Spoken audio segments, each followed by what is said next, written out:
All right. Senator Jones, if I can get everyone's attention, we're getting ready to get started on a program before we go into session.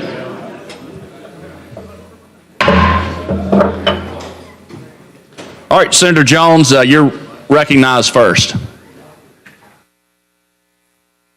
Thank you, Mr. President. We're here today to honor some special friends from Taiwan that are with us today. I don't have to tell this body, as we've seen looking on the global landscape, what's been happening. What I call it is there's been a lot of testing of alliances. There's been a lot of pushing on the global stage of folks kind of trying to see our resolve as a nation and where we are with our allies. You see that very clearly in what's going on in Ukraine. We want to make sure that that is not the case with Taiwan, and that's why the relationship with them is so important. I said last night at our event we had downstairs, how many countries do you see coming to the state of Alabama proactively and saying, hey, we want to have a relationship, we want to have a friendship with the people of Alabama, and they're here every year in the State House on the ground. So we appreciate them. Honored to have Director General of the Atlanta Consulate, Elliot Wang, here with us this morning. We have a resolution that's already passed through the Senate. Representative Harbison is here. He authored the resolution, and we passed it out of the Senate, I believe, last week. So at this time, I'd ask the desk to please read that for us. House Joint Resolution number 58 by Representative Harbison, commending Taiwan for its relations with the United States and the state of Alabama. Whereas Taiwan is the United States' 8th largest trading partner, and the United States is Taiwan's 2nd largest trading partner, with a bilateral trade amount of $105 billion in 2021. Taiwan is Alabama's 13th largest import country and the 21st largest export market of Alabama. And whereas Alabama was the 2nd state to sign the K-12 and Higher Education Cooperation Memorandum of Understanding with Taiwan in 2022 since the launch of the 2020 U.S.-Taiwan Education Initiative, facilitating more Mandarin and English language student and teacher exchanges. And whereas in September 2021, Auburn University signed a joint agreement to establish close academic ties with Taiwan's National Ching Kung University, resulting in the establishment of the Taiwan Center of Chinese Language and Culture and an abundant exchange of lecturers, students, and Chinese language and culture courses at Auburn University. In 2023, Auburn faculty will travel to Taiwan to seek further collaborations. And whereas Taiwan's delegation at the 2022 World Games in Birmingham, Alabama, won an impressive total of 13 medals in its 3rd best tally ever, the Taiwanese community in the state of Alabama shows encouragement and support. And whereas Alabama welcomes all opportunities for even closer partnerships in business, educational, cultural, and people-to-people exchanges between citizens of the United States and Taiwan, and better collaboration in the post-pandemic economy recovery efforts. And whereas Taiwan has been experiencing continuous threats from the authoritarian neighbor of China, which has encroached on Taiwan's security by launching missiles and dispatching numerous aircraft and vessels into Taiwan's air defense identification zone and crossing the Taiwan Strait median line, disseminating disinformation and launching cyber attacks, and repeatedly excluding Taiwan from the international system as demonstrated through its denial of Taiwan's participation in the United Nations system meetings, mechanisms, conventions, and activities. And whereas in 2022, the U.S. and Taiwan have experienced strengthening in bilateral relations, the launch of the U.S.-Taiwan Initiative on 21st Century Trade facilitates negotiations on an economic trade agreement with high standard commitments. The National Defense Authorization Act for the fiscal year of 2023 facilitates a defense modernization program for Taiwan to deter China's aggression. The signing of the Taiwan-U.S. Memorandum of Understanding on Development and Humanitarian Assistance Cooperation highlights Taiwan as a significant stakeholder globally. And whereas being a formal member of the Asia-Pacific Economic Corporation since 1991, Taiwan continues to contribute to the welfare of the people in the Asia-Pacific region.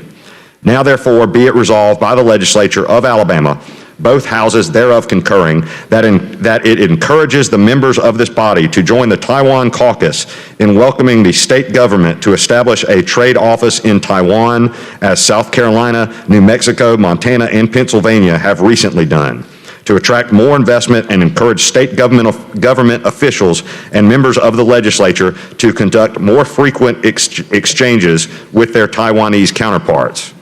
Be it further resolved that it supports the U.S.-Taiwan Initiative on 21st Century Trade and the negotiations on a bilateral trade agreement, as Taiwanese companies are looking for a diverse and free market in the United States, and also supports Taiwan's meaningful participation in international organizations and mechanisms such as the WHO, UNFCCC, ICAO, Interpol, and IPEF.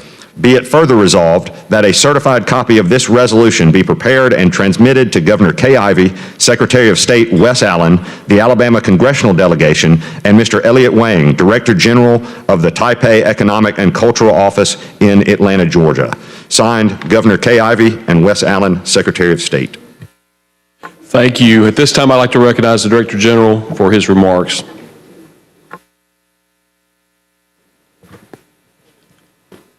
So good morning, ladies and gentlemen. It's really a great honor to be here today, sharing some thoughts with our good friends in Alabama.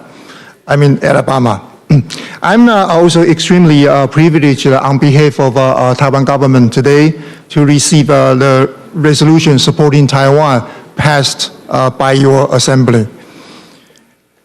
I would say Alabama is thriving, and that will be thanked to all of you, the members of the Senate. Alabama is filled with immense opportunities and endless possibility. Airbus is going to wheel up in Alabama with A220 production. Amazon picked the prime site for its first Alabama fulfillment center. There is plenty more of that. So to your achievements, I will say, roll tide. Other than that, our wish is that you will become the #1 state in the United States supporting Taiwan. So as you can see, the world has been changed drastically. We are seeing a massive company moving out of China, accelerating the realignment of global supply chain. Taiwanese business are also shifting their investment from China to the U.S., as Taiwan is the U.S. 8th largest trading partner. Alabama has also been a very important partner to us. You have signed the Higher and K-12 Education Cooperation MOU with Taiwan last year, facilitating more Mandarin and English languages, students and teachers exchanges. And in 2021, Auburn University signed an agreement with Taiwan's National Cheng Kung University, resulting in the establishment of the Taiwan Center in Auburn University, and the abundant exchanges of lecturers, students, Mandarin language and cultural courses at Auburn. And next week, Auburn faculty will travel to Taiwan to explore further collaborations. However, there is still so much more we can do together. Let's start with us expanding the way Alabama conducts business globally. Just look at the electric vehicle industry, where Taiwan and Alabama are both dedicated to. Taiwan is a key player of a global EV supply chain, and it continues thriving. Alabama can tap into our resources and grow exponentially faster compared to other states. Taiwan's EV trade delegation just paid its visit to North Carolina and South Carolina last week. So I strongly recommend you to establish a trade office in Taiwan, while many other states are competing for investment from Taiwan. So now to talk about the bigger gorilla in the room, China. When a giant Chinese balloon flew across the United States earlier this year, we saw American people were quite shocked. However, to the people in Taiwan, this is just the everyday life for us. Recently, China has escalated the tension by conducting a military exercise close ever to Taiwan and sending record jets and ships to Taiwan's sovereign space. So Russia's invasion of Ukraine and China's provocation have told us that democratic countries must stand together to prevent war from reoccurring. Because of that, I'm so grateful that we have strong support from your great state. I'm committed to continuously working with all of you to promote more trade, education, cultural, and people-to-people exchanges with Sweet Home, Alabama. Thank you.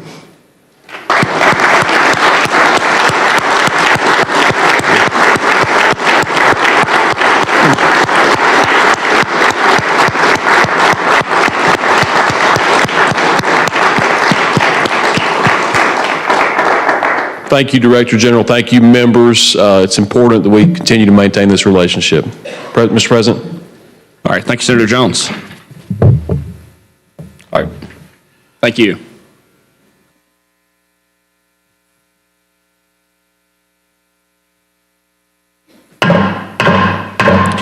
Ladies and gentlemen, the Alabama Senate will now come to order. Our prayer today will be delivered by Sylvia Malone, parliamentarian, Dothan Alumni Chapter of the Delta Sigma Theta sorority.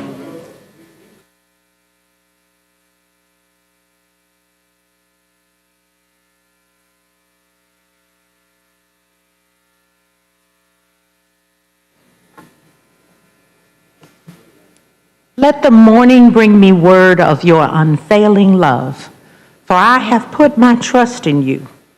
Show me the way I should go, for to you I entrust my life. Let us pray. Blessed are you, O Lord our God. Here we stand on your word, which teaches us to come to you in times of harvest and in times of want, in times of joy and in times of despair, in times of peace and in times of conflict. Father, we thank you for the men and women of this body. We thank you that they have answered the call to serve. We pray for their safety and protection. You have told us that if we acknowledge you in all our ways, you will direct our paths. We pray for guidance and direction in their lives and in their work. Guide them in ways that will cultivate a climate of justice, fairness, and equality for all the citizens of Alabama. Father, give them the courage to become the change agents in our great state. Help them to remember that in their hands lies the power to form legislation which will transform our world and cause us to abandon the hate-filled rhetoric and mean speech that permeates our conversations, change that will help find peaceable solutions to the problems of gun violence, mental health care, and immigration. Help us to focus on our similarities and to feel less fear in our perceived differences. We are fearfully and wonderfully made in your image, and we thank you. Father, you have called us to be your hands and feet in this state, in this nation, in this world. You have called us to use our influence and intellect to work for the benefit of all mankind. You have called us to be sensitive to the needs of children struggling to get an education, the needs of working parents struggling to provide for their families, the needs of senior citizens struggling to find adequate health care and pay for food and medicine. This is what you have called us to do, to take care of the least of these. We stand ready to answer your call. Father, we thank you for this calling you have placed on our lives. We thank you for your mercy and your grace. Help us to mirror that grace, to put aside our own desires, to love those who seem unlovable, to forgive those who seem unforgivable, and to unselfishly serve those we would rather not. Help us to work in the best interest of others for their good, because that is what you do for us every day. May our words and actions be rooted in truth and gentled in the same amazing grace you shower on us each day. Let us pray without ceasing that our words will become actions designed to spread justice to all persons. We thank you for this day and the blessings of the day. We commit all we do and say to you, for we know that you are able to do exceedingly and abundantly more than we could ever ask or think. We pray this all in the mighty and matchless name of Jesus. Amen. Thank you. Today, the pledge will be led by Amara Standard, president of the Gamma 2 chapter and senior at Tuskegee University.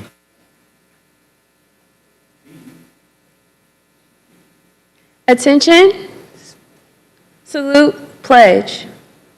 Pledge allegiance to the flag of the United States of America and to the republic for which it stands, one nation, under God, indivisible, with liberty and justice for all. Thank you. Secretary, call the roll. Mr. Albritton. Mr. Allen. Mr. Barfoot. Mr. Beasley. Mr. Bell. Mr. Butler. Mr. Carnley. Mr. Chambliss. Mr. Chastain. Ms. Coleman. Ms. Coleman Madison. Mr. Elliott. Ms. Figures. Mr. Gavan. Mr. Gudger. Mr. Hatcher. Mr. Hovey. Mr. Jones. Mr. Kelly. Mr. Livingston. Mr. Milson. Mr. Orr. Mr. Price. Mr. Reed. Mr. Roberts. Mr. Schofield. Mr. Sessions. Mr. Shellnut. Mr. Singleton. Mr. Smitherman.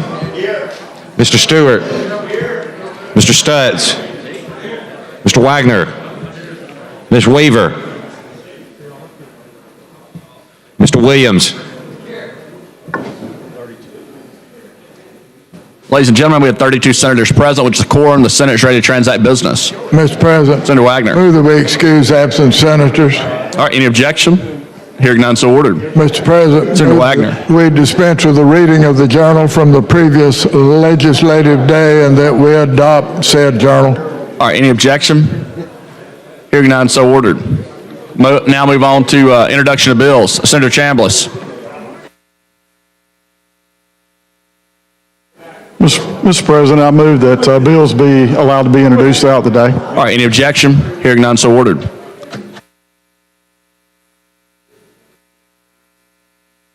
All right, now move on to committee reports. Secretary, call the first committee.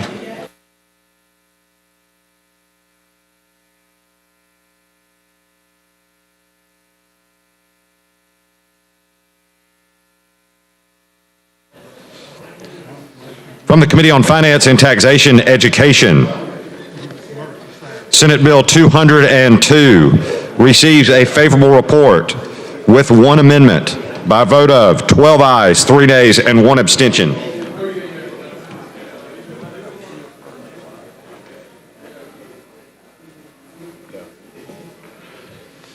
From the Committee on Finance and Taxation, Education, Senate Bill 263 receives a favorable report with one amendment by a vote of 13 ayes, 3 nays, and 0 abstentions.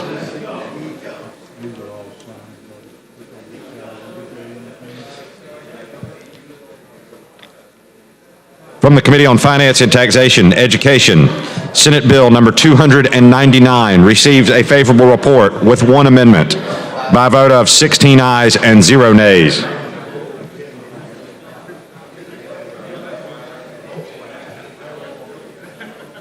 From the Committee on Finance and Taxation Education, Senate Bill number 300 receives a favorable report by a vote of 16 ayes and 0 nays.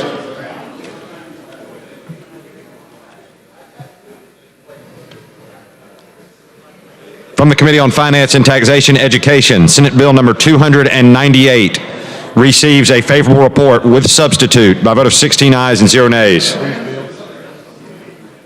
These bills received a second read and be placed on the calendar for next legislative day. Secretary, call the next committee.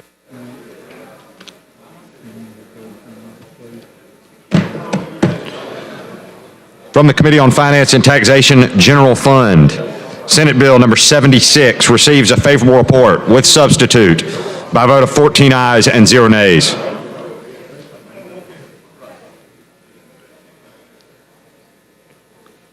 From Finance and Taxation General Fund, Senate Bill number 107 receives a favorable report by a vote of 8 ayes and 6 nays.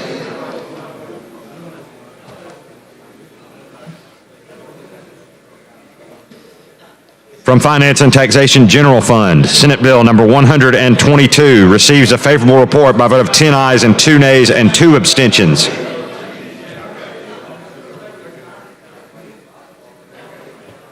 From Finance and Taxation General Fund, Senate Bill number 281 receives a favorable report by a vote of 14 ayes and 0 nays.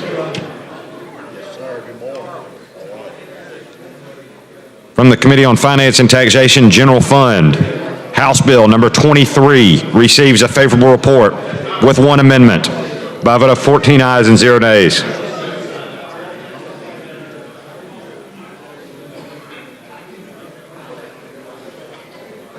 From Finance and Taxation General Fund, House Bill number 26 receives a favorable report by a vote of 13 ayes, 0 nays, and 1 abstention.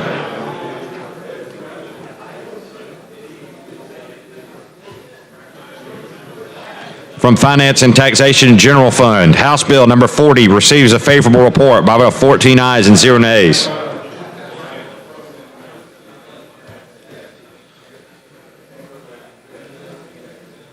From Finance and Taxation General Fund, House Bill number 41 receives a favorable report with substitute by a vote of 13 ayes and 1 nay.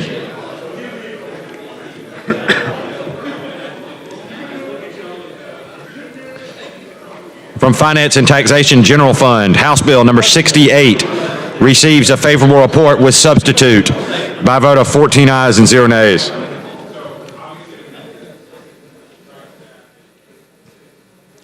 From Finance and Taxation General Fund, House Bill number 112 receives a favorable report by a vote of 14 ayes and 0 nays.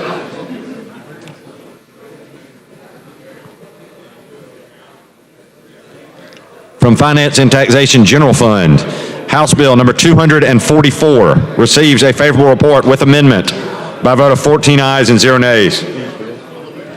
These bills received a second read and be placed on the calendar for next legislative day. Secretary, call the next committee. From the Judiciary Committee, Senate Bill number 223 receives a favorable report by a vote of 12 ayes and 0 nays.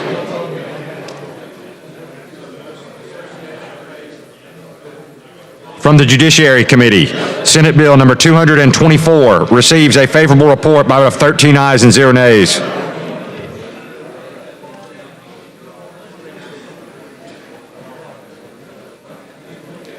From the Judiciary Committee, House Bill number 4 receives a favorable report with substitute by a vote of 13 ayes and 0 nays.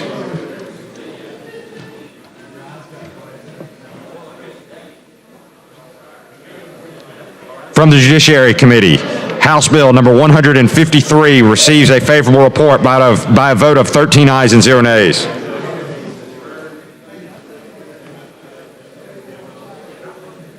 From the Judiciary Committee, House Bill number 230 receives a favorable report by a vote of 13 ayes and 0 nays.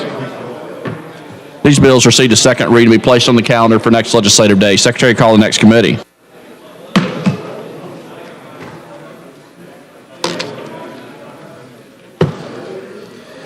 From the Committee on State Governmental Affairs, Senate Bill number 289 receives a favorable report by a vote of 7 ayes, 0 nays, and 1 abstention.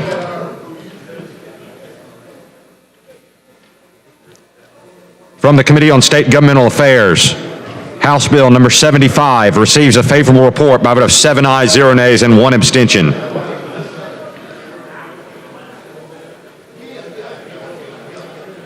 From the Committee on State Government Affairs, House Bill 184 receives a favorable report by a vote of 8 ayes and 0 nays.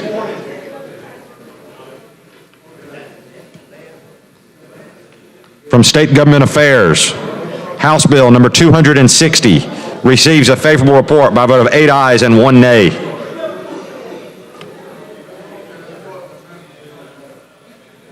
From State Government Affairs, Senate Bill number 284 receives a favorable report by a vote of 8 ayes and 0 nays.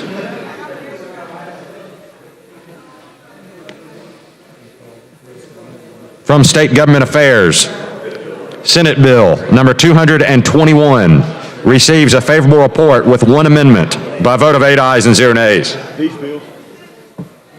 These bills received a second reading and be placed on the calendar for next legislative day. Secretary called next committee. From the Committee on Education Policy, House Bill number 30 receives a favorable report by a vote of 6 ayes and 0 nays.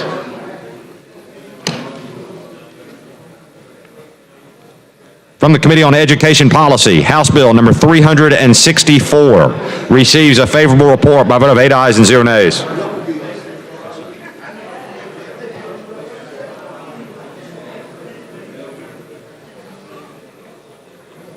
From the Committee on Education Policy, Senate Bill 297 receives a favorable report with 1 amendment by a vote of 8 ayes and 0 nays.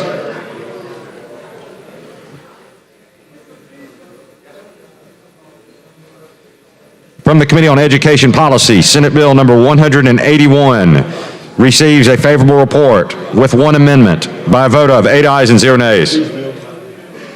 These bills have received a second reading and be placed on the calendar for next legislative day. Secretary called next committee.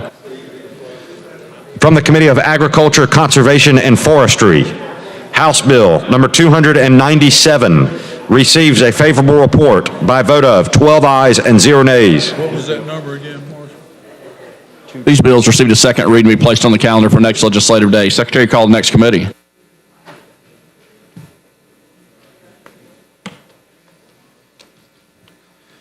From the Committee of Fiscal Responsibility and Economic Development, Senate Bill number 275 receives a favorable report with 1 amendment by a vote of 11 ayes and 0 nays.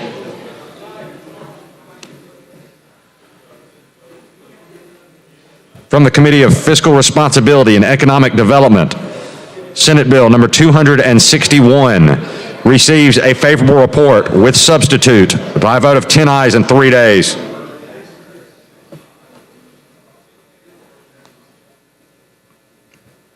From Fiscal Responsibility and Economic Development, Senate Bill number 268 receives a favorable report by a vote of 12 ayes and 0 nays.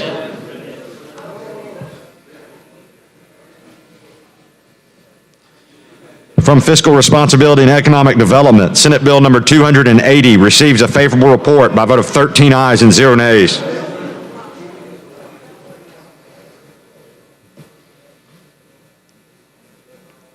From Fiscal Responsibility and Economic Development, Senate Bill number 290 receives a favorable report with substitute by a vote of 13 ayes and 0 nays.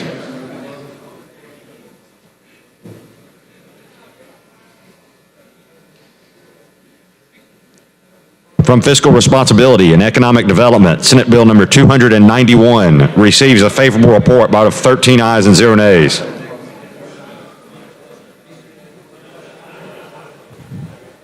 From Fiscal Responsibility and Economic Development, Senate Bill 292 receives a favorable report by a vote of 13 ayes and 0 nays. These bills received a second reading to be placed on the calendar for next legislative day. Secretary called next committee. From the Committee on Transportation and Energy, Senate Bill number 72 receives a favorable report with substitute by a vote of 8 ayes and 0 nays. This bill has received a second reading to be placed on the calendar for next legislative day. Secretary called next committee.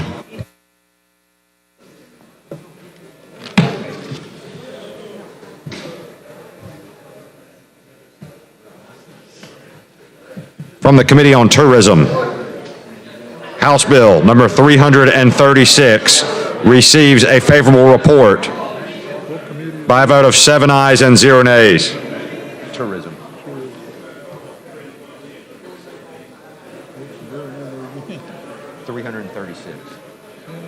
House Bill. From the Committee on Tourism, House Bill number 352 receives a favorable report by a vote of 7 ayes and 0 nays.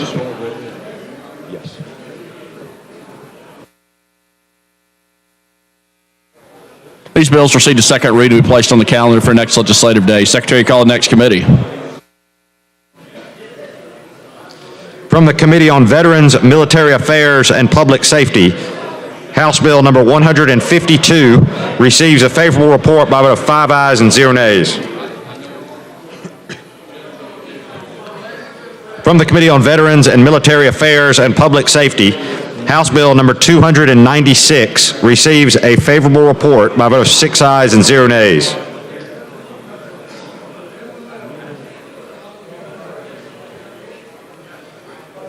From the Committee on Veterans, Military Affairs, and Public Safety, House Bill number 235 receives a favorable report by a vote of 6 ayes and 0 nays. These bills received a second reading to be placed on the calendar for next legislative day. Secretary, call the next committee. From the Committee on Local Legislation, Senate Bill number 286 receives a favorable report.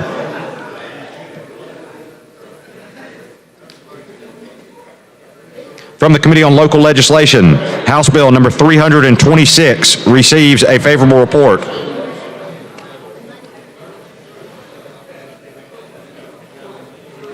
From Local Legislation, House Bill number 346 receives a favorable report.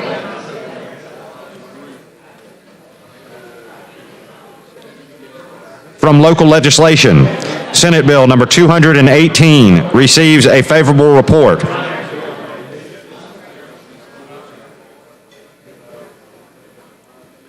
From Local Legislation, House Bill number 294 receives a favorable report.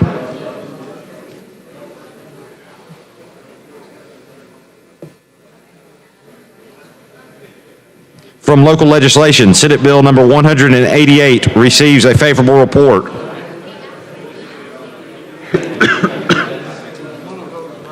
From Local Legislation, House Bill number 275 receives a favorable report.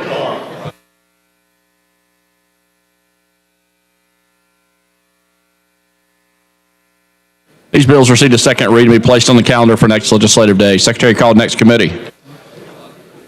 From Local Legislation, Jefferson County, Senate Bill number 302 receives a favorable report by a vote of 6 ayes and 0 nays. This bill's received a second reading to be placed on the calendar for next legislative day. This concludes committee reports. Now move on to motions and resolutions. All right, Senator Allen. Mr. President, I have an SJR. All right, Secretary, read and receive the SJR. Senate Joint Resolution number 66 by Senator Allen and others honoring the lifetime achievements of Mr. Darrell Booth. Mr. President, I would ask the clerk, if you would, to turn the page to line 46 and read that paragraph for us, please. Read line 46, that paragraph, please.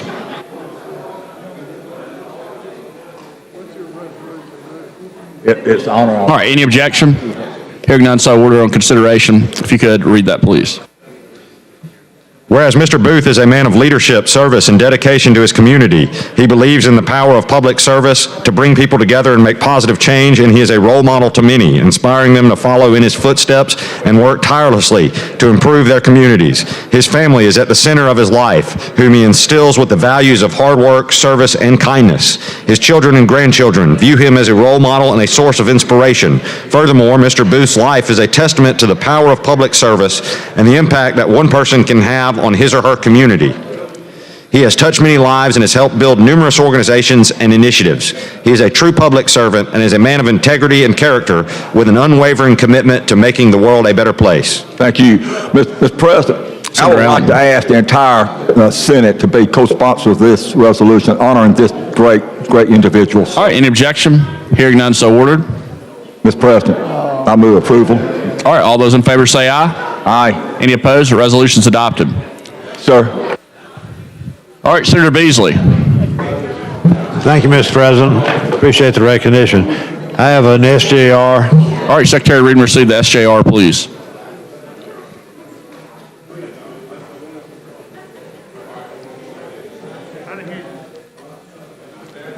Senate Joint Resolution number 67, honoring Mr. John Allison Teague, Sr. for professional achievements.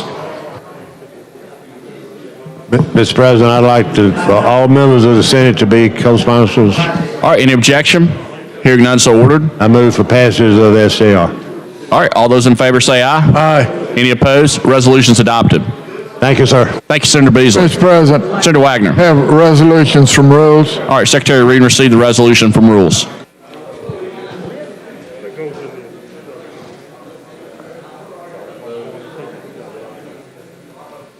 From the Committee on Rules, House Joint Resolution number 103, honoring the life and public service of Leon Allen. Also, House Joint Resolution number 107, mourning Amy Frances Herring.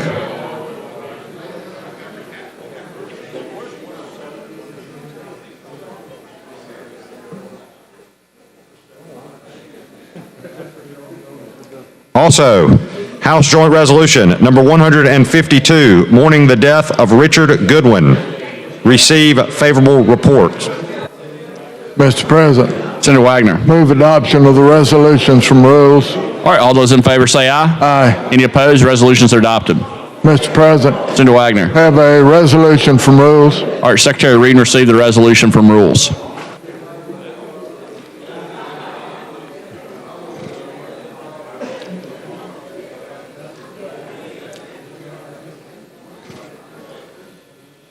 From the Committee on Rules, Senate Joint Resolution number 61, establishing the Joint Study Commission on Feral Swine in Alabama, receives a favorable report. Mr. President, Senator Wagner. move adoption of the resolution. All right, all those in favor say aye. Aye. Any opposed? Resolution's adopted. Mr. President, Senator Wagner. have a resolution. All right, Secretary, read and receive the resolution.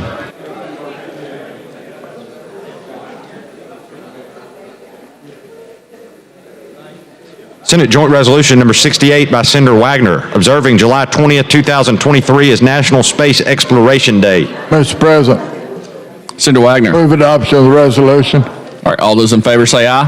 Aye. Any opposed? Resolution's adopted. Mr. President, Senator Wagner. have a resolution. All right, Secretary, read and receive the resolution.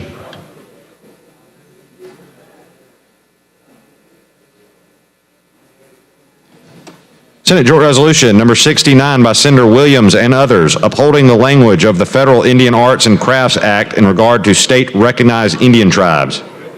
Mr. President, Senator Wagner. move adoption of the resolution. All right, all those in favor say aye. Aye. Any opposed? Resolution's adopted. Any other motions or resolutions?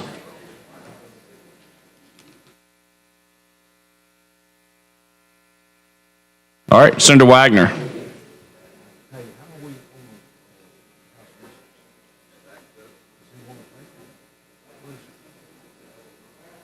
Is-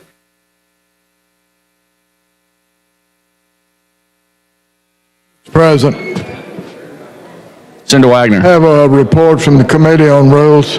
All right, Secretary, read and receive the report from the Committee on Rules.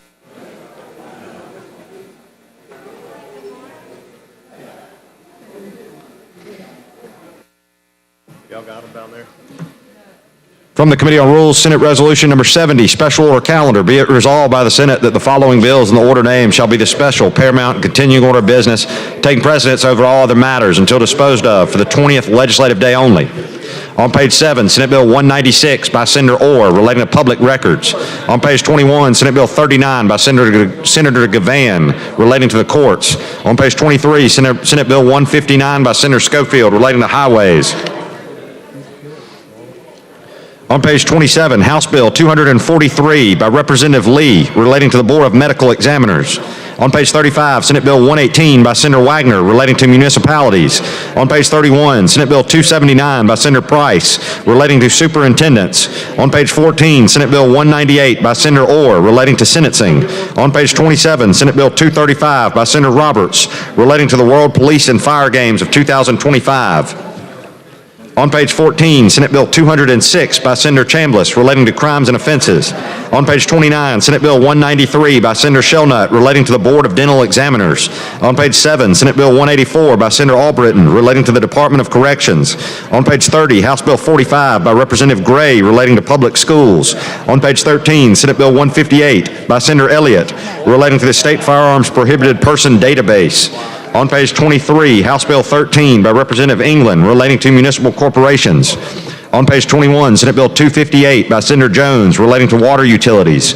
On page 30, House Bill 179 by Representative Lomax relating to motor vehicle registration. On page 25, House Bill 256 by Representative Marks relating to labor and employment. On page 28, House Bill 314 by Representative Rigsby relating to pharmacists. On page 34, Senate Bill 285 by Senator Jones relating to wine festivals. On page 12, Senate Bill number 94 by Senator Weaver relating to Shelby County. On page 26, Senate Bill 246 by Senator Singleton relating to the Board of Registrars. Mr. President, Senator Wagner. move adoption of the report from the Committee on Rules. All right, Secretary, call the long roll. Mr. Albritton. Mr. Allen. Mr. Barfoot. Mr. Beasley. Mr. Bell. Mr. Butler. Mr. Carnley. Mr. Chambliss. Mr. Chasteen. Ms. Coleman. Ms. Coleman Madison. Mr. Elliott. Ms. Figures. Mr. Gavan. Mr. Gudger. Mr. Hatcher. Mr. Hovey. Mr. Jones. Mr. Kelly. Mr. Livingston. Mr. Melson. Mr. Orr. Mr. Price. Mr. Reed. Mr. Roberts. Mr. Schofield. Mr. Sessions. Mr. Shelnutt. Mr. Singleton. Mr. Smitherman. Mr. Stewart. Mr. Stutz. Mr. Wagner. Ms. Weaver. Mr. Williams.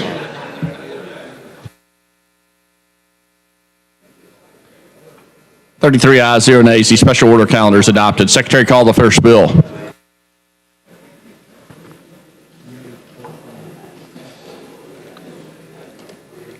On page 7 of the calendar, Senate Bill number 196 by Senator Orr relating to public records. BR pending. Senator Orr. Thank you, Mr. President. I'd move adoption of the BIR using the previous roll. All right, any objection? Hearing none, so ordered. Mr. Albritton. Mr. Williams. 33 ayes, 0 nays. The BR is adopted. Secretary, call the bill.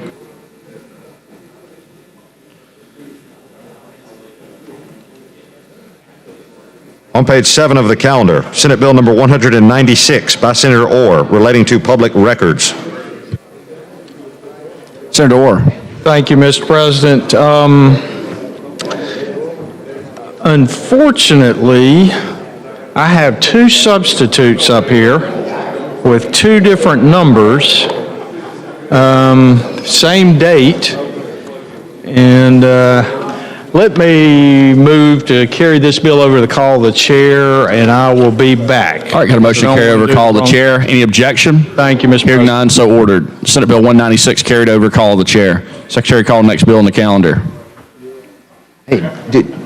On page 21 of the calendar, Senate Bill number 39 by Senator Gavan relating to the courts. BR pending. Senator Gavan. Thank you, Mr. President. I would move the BR using previous role if there's no objection. Any objection? Hearing none, so ordered. Mr. Albritton, Mr. Williams. 33 ayes, 0 nays. The BR is adopted. Secretary, call the bill.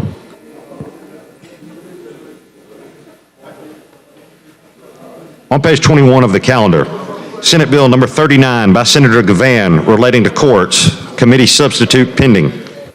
Senator Gavan. Mr. President, I would move that we lay the committee substitute on the table using previous role if there's no objection. All right, any objection? Hearing none, so ordered.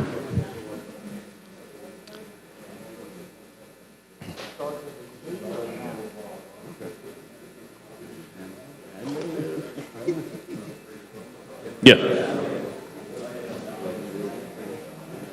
All those in favor say aye. Aye. Any opposed? Table of motions adopted. All right. Mr. President. Senator Reed. Okay. Thank you, Mr. President. Senator, I'm not interested in interrupting you. I know you've been diligent in your task on this particular topic. But, Mr. President, I've got something very important that I want to say to the body. I'm going to ask you to capture their attention and let me do that. Ladies and gentlemen, let me have your attention for a moment. That's something I think is very important, and I want to make sure you hear me today. What I'm about to describe is not anybody's fault. We hadn't had anybody's done anything that created a challenge or a problem. But as you all recognize, when we begin moving fast in this body, it's hard to keep up with all the details of the things that are happening and what all's going on, okay? So what I want to ask of each of you as you come to this well to make comments, to be able to offer substitutes, offer amendments, I'm asking that you explain those very carefully to the attention and to the satisfaction of all of our colleagues, okay? We've had a couple of things that have happened, again, not anybody's fault, but it wound up to where things had moved rapidly. We wound up a couple of things were not able to be exactly the way we wanted them, and then it created some significant questions within the mind of our members, both majority and minority members that have raised questions about topics because I think we were just trying to move a little too fast. Nobody wants to get the job done any quicker than I do, but at the same time, we don't want to find ourselves in a place where we're 2 steps forward and 1 step back just because we didn't take enough time to collaborate on understanding what was being offered in the area of amendments and substitutes and those kinds of topics. So I know that you agree with me on this. I just want to mention it because I think it's important to our body that we're able to do this. Things are going to get faster, not slower. We're moving into the last third of the legislative session. And so we're going to be moving faster with a lot of things that are important to all of us. So those are my requests, and I know you agree with that. Thank you, Senator, for letting me interrupt you for just a moment. And Mr. President, thank you for allowing me to share. Thanks, Senator Reed. All right, Senator Van. Thank you, Mr. Pro Tem. Well, in that vein, let's talk about how we got here. This was what this started out as the Band-Aid bill. And there's been nothing lackadaisical about the approach that we've had here. It has been very deliberate, as improbable as it might be that we are here today. So what it started out with was 3 judgeships. And what we have done is we have, in working with members, a variety of members in this body, primarily the attorneys, working closely with Senator Smitherman, we have come up with a compromise that I think is going to take care of us for years to come. We took the list at Senator Smitherman's suggestion that was submitted by the AOC in the Supreme Court. They sent us all a packet. We all received it. that of what judgeships they deemed we needed to add in the state of Alabama. We have taken care of all of those district and circuit judgeships here, and they're to be taken care out of the existing funds going to the administrative office of courts. So the bill, for those that don't have this, I will go through what it does. It's 4 additional circuit courts and 3 additional district courts to be in the 24 cycle. And those are an additional circuit judgeship in Lauderdale County. Had the senator from Lauderdale ask me about that recently. An additional circuit judgeship in the 19th Circuit, which is Autauga, Chilton, and Elmore. An additional circuit judgeship in the 23rd Circuit, which is Madison. An additional circuit judge in the 28th District, which is Baldwin County. It also has district judgeships created in Baldwin County in that time period, in DeKalb County, and in Mobile County. Then there would be another 4 circuit judgeships and 2 district judgeships in the 26th general election cycle. That would be one in the 6th Circuit, which is Tuscaloosa County, one in the 19th Circuit, which is again Autauga, Chilton, and Elmore, and an additional one in the 28th, which is Baldwin County. This would also create one in the 37th, which is Lee County, an additional district judgeship in Madison County, and one in Shelby County. We have some parameters because there has been a great debate within the Judiciary Committee and other circles about what is the respective caseloads for the various courts. And we think we've gotten perhaps some bad information on that. Maybe some people taking advantage of that and kind of gaming the system a little bit. So we are requiring some certain information to be reported to the legislature. And we will then have the facts to make those decisions. I think that this has been the product of a lot of bipartisanship, cooperation. At this time, and I see my co-sponsor of this substitute, this will be a Gavan Smitherman substitute I will be offering. Senator Gavan, are you introducing a substitute? I am, Mr. President. All right, Secretary, read and receive the substitute, please.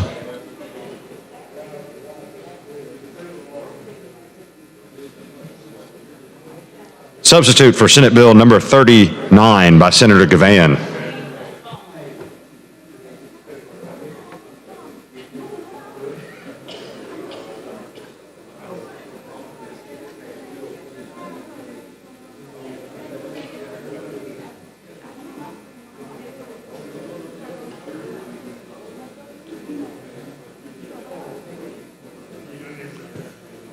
So at this time, I'd like to yield to Senator Smitherman.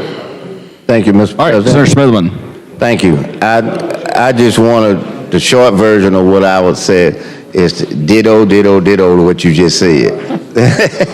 You stated accurately and correctly, the process, how we move forward to that. And I just want to just stress the point that I want to thank everybody for sitting down and trying to work through it. This is probably a case book example of what Webster says in the dictionary is the definition of politics, and that's the art of compromise. And that's what I think we have here. I'm glad that our state will have an opportunity to have the level of judges that we need. Contrary to what people think, we as lawyers, we travel all over the state. I got a case in Dothan right now, so I want them to have just as much they need to have the judges that can be heard as I would in Jefferson County or Madison County or anywhere else. So I'm very appreciative and thankful that everybody sat down to try to look at a way to take care of the needs we have in the state. I want to thank you, Senator Gavan, for the work you put into it. Most people don't most people don't know, but probably Senator Cavan and I have spent. I'll tell you like this. Last couple weekends, I know he and I have talked to each other on Friday. We've talked to each other Saturday, and I don't even know, we probably talked to each other on Sunday, and just trying to talk through how things would develop and how they should be. I want to thank the committee. I want to thank the chairman. And most of all, I want to thank the pro tem. And I want to thank him because he sets an environment to where it's conducive for us to do that. So I want to thank all the members, because it took all of us at being involved on all sides, all 35 of us. So hopefully as we move forward, we can take care of this need.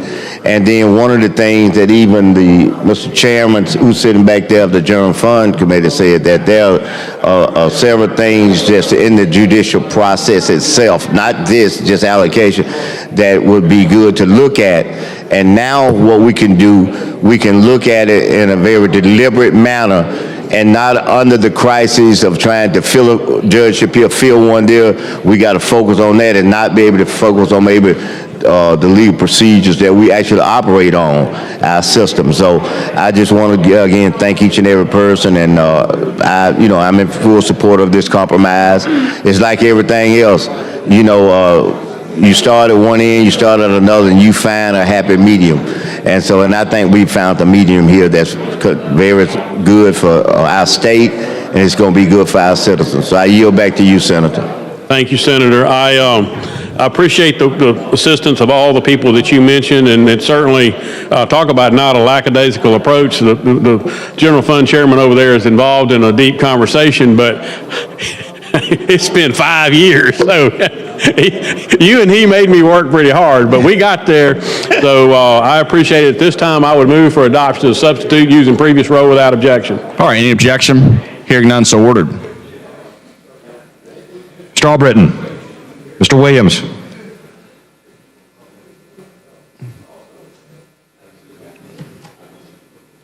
Thirty-three ayes, 0 nays. The Senator Gavan substitute's adopted. Senator Gavan. At this point, I'd move for final passage using previous role without objection. All right, any objection? Hearing none, so ordered. Mr. Albritton. Mr. Williams. 33 ayes, 0 nays. Senate Bill 39 passes as amended and substituted. Thank you, members. Thank you. Thank you, members. Thank you, Mr. President, and thank you, Senator. All right, Senator Orr. Thank you, Mr. President. I'd like to call up Senate Bill 196. Call the chair, please. All right, Secretary, call up Senate Bill 196, please. On page 7 of the calendar, Senate Bill number 196 by Senator Orr relating to public records. All right, Senator Orr. Thank you, Mr. President. I have a substitute to offer. All right, Secretary, read and receive the substitute, please. Substitute for Senate Bill 196 by Senator Orr.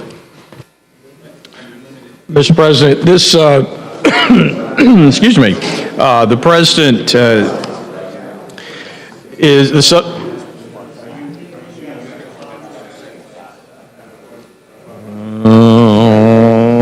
Mr. President, I don't think I have a single-sided copy. Let me look, make sure. All right, we're going to go back to the drawing board. Mr. President, I'd like to move to.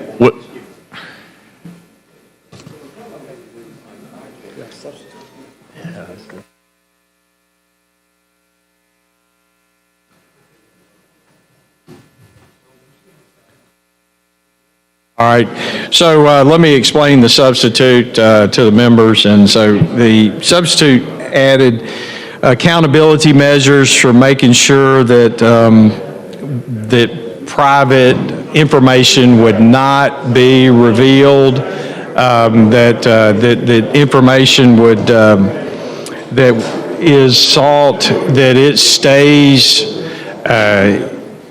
confidential, and that sensitive information cannot and won't be disclosed regarding confidential information. And that's on page 6 of the substitute. on line 149, where it says, failure by a public officer to respond in accordance with this section shall be a denial, disclosure of non-public or sensitive information constitutes a violation of the section if the public officer has made no effort to narrow the scope of the request or otherwise provide for proper disclosure under subsection B. So adding some guarantees there.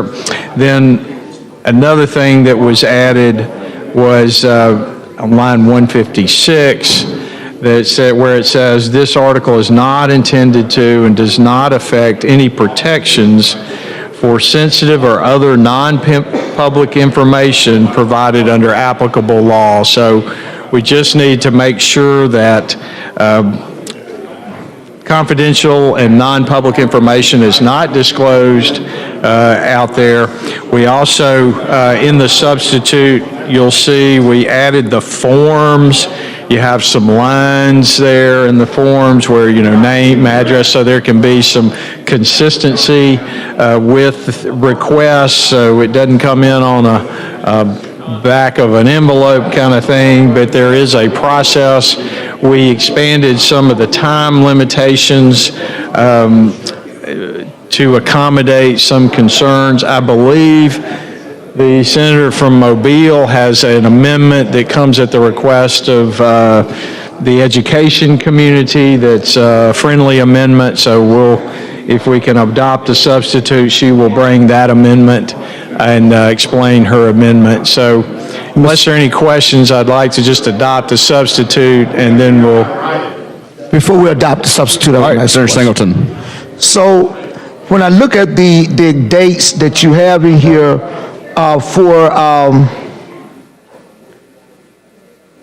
to receive the information, I think it was 16 business days was in the original bill? Yeah, I think it's gone to 20 now. So that's going to be extended to 20? Yeah. Okay. And that is just to give the agencies a little bit more time to be able to... Yeah, the whole, you've been around long enough, you kind of know the lay of the land is that under the current scenario, it's reasonable. Well, what's reasonable in one place may not be reasonable. Anyway, you get into that vast I know somebody had to wait 6 area. months. So trying to bring some kind of timetables that are that can be adhered to and provided for, and not burden the government or the school or whomever is responding. But there will be some timetables on that response. So does your substitute still allow for the information to be transferred electronically?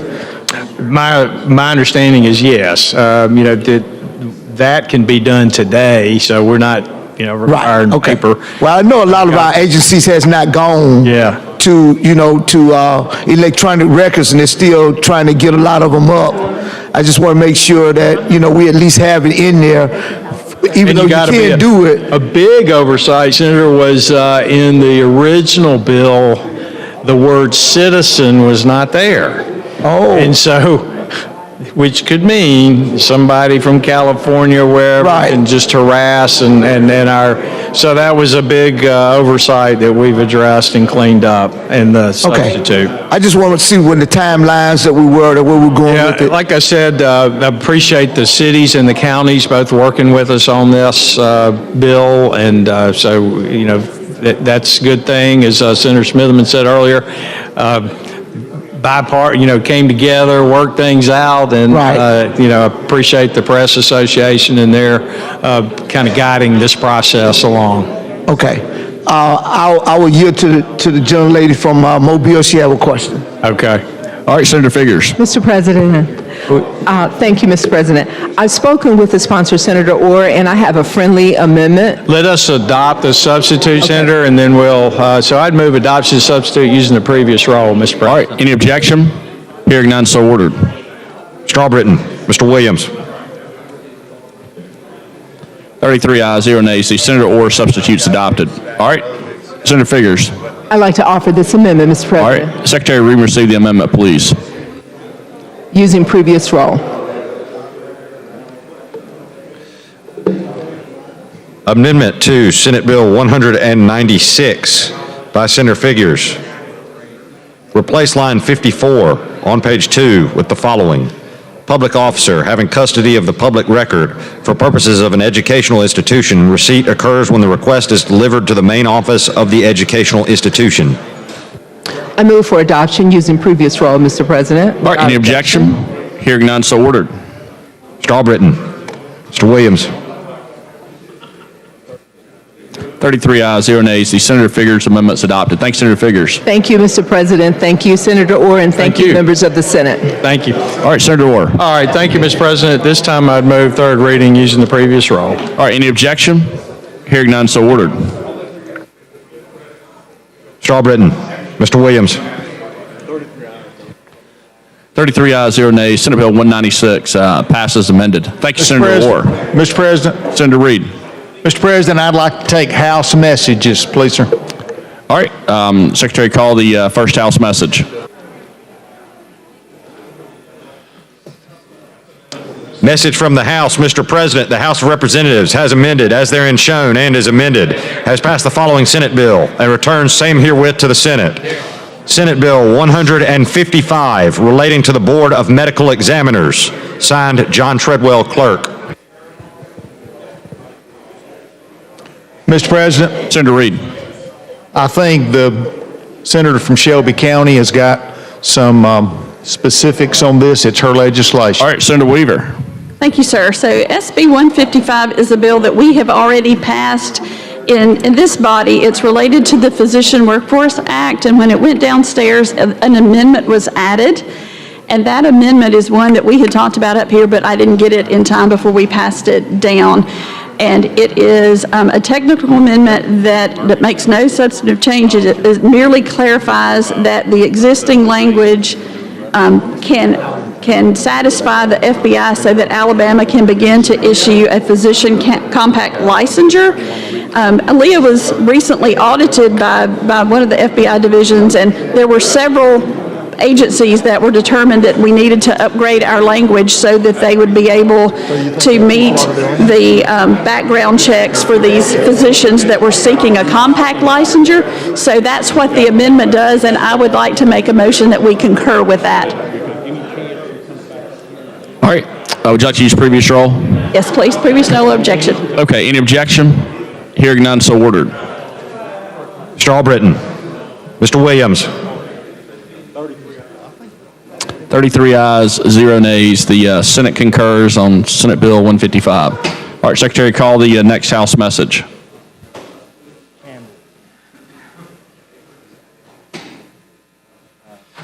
Message from the House. Mr. President, the House of Representatives has amended, as therein shown and is amended, has passed the following Senate bill and returns same herewith to the Senate. Senate Bill number 27, relating to agriculture authorities, signed John Treadwell, Clerk. Senator Melson. Hey, Mr. President. This amendment simply was recommended by the attorney, a group to clarify some public-private partnership language in the original bill. So that's all it did. It was clarify and make it a little clearer as what you can and can't do in a public-private partnership. So I'd like to concur with the House. All right, would you like to use previous roll? Please. Any objection? Hearing none, so ordered. Thank you, Mr. Chair. Mr. Albritton. Mr. Williams. 33 ayes, 0 nays. The Senate concurs on Senate Bill 27. Thanks, Senator Melson. Secretary, call the next House message.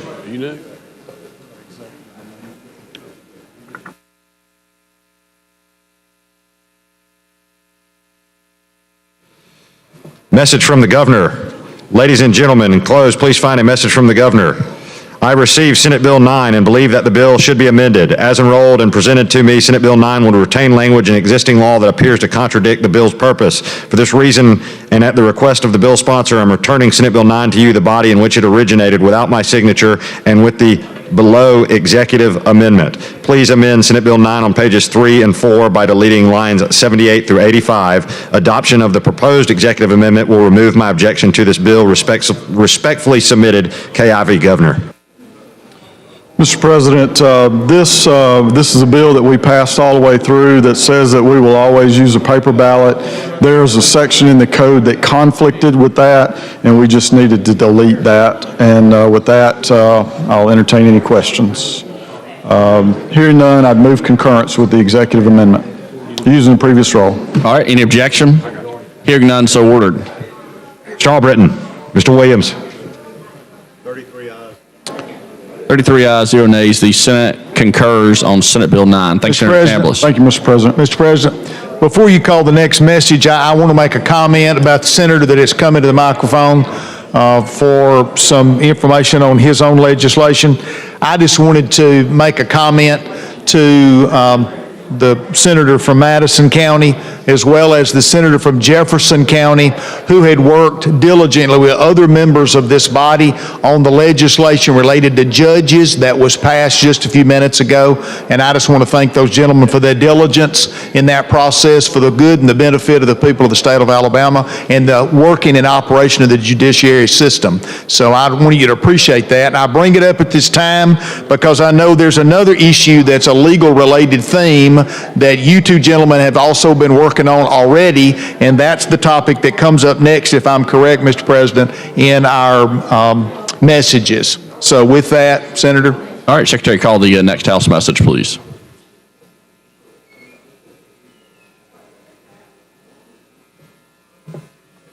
Message from the House, Mr. President. The House of Representatives has amended as therein shown and is amended as passed the following Senate bill and returned same herewith to the Senate. Senate Bill number 222 relating to the legislature. Signed, John Treadwell, Clerk. Senator Van. Thank you, Mr. President. So this does a couple of things. One is on the real estate that would be deeded by the Finance Department to the Legislative Council, it would be expanded under the House's version to include the parking lot that lies to the north of our current building that we're in here today. It removed the bill as originally passed by this body repealed certain statutes that we thought were deemed irrelevant by the Constitution, but nonetheless, that repeal was revoked, I guess is the right way to put it. And so those statutory provisions on how members are seated, that's back in the law, not being repealed by this SB 222. And then the third thing is dealt with some language that was a concern over the Attorney General's records and how that had to be disclosed. And so those are the three things. I don't know if Senator Smitherman, do you have anything you want to add? Just a quick look. Okay. May I be recognized? Sure, Senator Smitherman. I just wanted to say that in the legal world, we call that the division of the issues. And I just want to appreciate the body, the House, and of course the Senate is getting ready to address it now, and the senators working with it to where with the concerns hadn't gone away. It's just that I think we will address them individually and independently where we can spend time on those things. And those were things that at that time were not known. Let me say that. So I want to just thank the body. I want to thank the House. It's sort of like they heard what we were doing, concerns, and they just went on and handled it, and that's the way I think it really should be, the bodies working together. And this is a clear example of both bodies, from the Speaker on down, Pro Tem, Lieutenant Governor on down, working hand in hand to try to correct something that had some concern for really several members. So thank y'all very much. I'm in unison with what we are doing here today, and at the right time, I'm going to vote for it. Thank you. Thanks, Senator Smitherman. All right, Senator Van. So at this point in time, I would move for acceptance of the House amendment using previous roll without objection. All right, any objection? Hearing none, so ordered. Mr. Albritton. Mr. Williams. 34 ayes, 0 nays. The Senate concurs on Senate Bill 222. Thanks, Senator Van. Thank you, Mr. President. Thank you, Mr. Pro Tem. All right. This time would like to recognize some special guests in the gallery. When I call your name, if you could please stand. The Delta Sigma Theta, Inc., celebrating 3 decades of Delta Days at the Capitol. The guests are Senator Coleman Madison and Senator Coleman. If y'all could please stand, welcome to the Alabama Senate.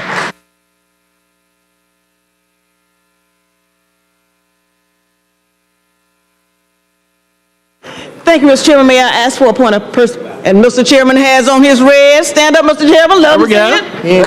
There we go. Okay, we want to thank all of our colleagues. He's not the only one. Oh, Senator Reed, that's not quite red enough. That's a good try. All right. Thank you, Mr. Chairman. Yeah. But we want to thank all the Deltas. Each year they come to the capital city to paint the town red. But it's not just about being beautiful ladies painting the town red. We are activists. We are involved with civic involvement to help legislators and bring about legislation to help make our state a greater and better state. I want you to know that Delta Sigma Theta Incorporated is in over 1,000 collegiate and alumni chapters located in the United States, in England, Tokyo, Japan, Germany, the Virgin Islands, Bermuda, Bahamas, Jamaica, and Republic of Korea. And there are 39 collegiate and alumni chapters in the state of Alabama with over 3,500 members. And so this is just a sampling, but we are about working with our state legislators, our lawmakers, to help make Alabama a better place to live. I'm going to ask, President. All right, thanks, Thank Senator you, Coleman. Mr. Chairman. Just asking also for a moment of personal privilege. Yeah, you're recognized. Thank you. Again, this is always the hallmark, one of the times that I love when the Deltas, and you have to say it correctly, you have to say Delta Sigma Theta Sorority Incorporated that way. So we love when they come, there it is, when they come. And I had the opportunity to speak to my sorority sisters earlier this morning, and I failed to mention that on April the 29th of this year, I made 30 years as a member of the Delta Sigma Theta Sorority Incorporated. And so again, for all of the members that may not be familiar with who we are, every major piece of civil rights legislation that has been passed in this country, the Red Army, the women of Delta Sigma Theta Sorority Incorporated have been a part of that. The women's suffrage movement, when I think about the members marching in 1913 and beyond for issues that are human rights issues. So I'm so proud to say that I'm a member of this amazing sorority. I'm looking and I see members of security, members of the media. We're all over. Our national treasurer for the organization works at the Department of Revenue for the state of Alabama. So again, we're glad to be here. We're glad that you are here. Our not the current one, not the current one, but we've had all kinds of members that nationally and members of Congress all over this country. So we're active, we're ready to work. For our sorors that are here, we are fighters. Our colleagues, I believe, will agree that for those issues that we stand up as it relates to women's issues, children's issues, human rights issues, and issues for the underserved. So again, ladies, we're so excited to have you here. We need you to continue to help and work with us on these issues. And again, we love the members of Delta Sigma Theta Sorority Incorporated. Thank you, Mr. Chair, Mr. President, and thank you for wearing your red, and all of the members that wear their red today. Thank you. All right, thanks, Senator Coleman. Senator Smitherman, would you like to be recognized for point of personal privilege? Yes, sir. You're recognized. All right, I just want to tell these ladies we're so glad to see you all. And oh yeah, and I too have Delta running through the house. Some of y'all know, most of y'all know, but my daughter is Crystal Smitherman, President Pro Tem of the Alabama Senate, and she's wearing red as we speak. You know, so I just want you to know, yeah, on the city council. And so I bleed red, and I'm just real proud of y'all, what you're doing. I'm glad to have you all here, and just let us know, you know, what we can do to help. I didn't say convince us, I just let us know, and we'll do whatever we can do as well. Thank you all very much. May God bless you all, and hey, we're here if you need us, like you all have always been for us in the past. Thank y'all very much. Thanks, Senator Smithman. All right, Senator Figures, Thank you, Mr. President. May I have a point of personal privilege, please? you're recognized. Thank you. I would also like to welcome all of the Delta Sigma Theta women to the Alabama Senate.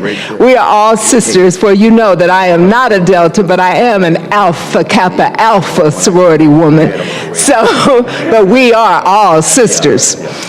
In fact, I have to tell a couple of stories about my relationship with the Deltas. First of all, let me say you all are very special to me because the red dress that I brought to wear today didn't fit yesterday, but I tried it on, so I had to go shopping for you so that I could be in the right attire today. So many years ago, you all came here for Delta Day. This was during my first years in the Senate in the either late 90s or like 2000 or so. And it was on Valentine's Day, and I happened to have worn a red St. John suit that day. And so everybody thought I was a Delta, and I went to greet you all. And so you all made me an honorary sister then. And then years later, I had the opportunity to invite my friend and Mobilian, Regina Benjamin, Dr. Regina Benjamin, who was the U.S. Surgeon General at the time. I had invited her here to do a joint session during Governor Bentley's time. And so she is a Delta, and it just happened to have been on Delta Day. And I remember greeting you all, and when I introduced her, I said, Deltas, y'all owe me. But y'all just owe me your love. I love you all. I appreciate all that you do in our communities, and I just pray God's richest blessings over all of you and your continued work for all mankind.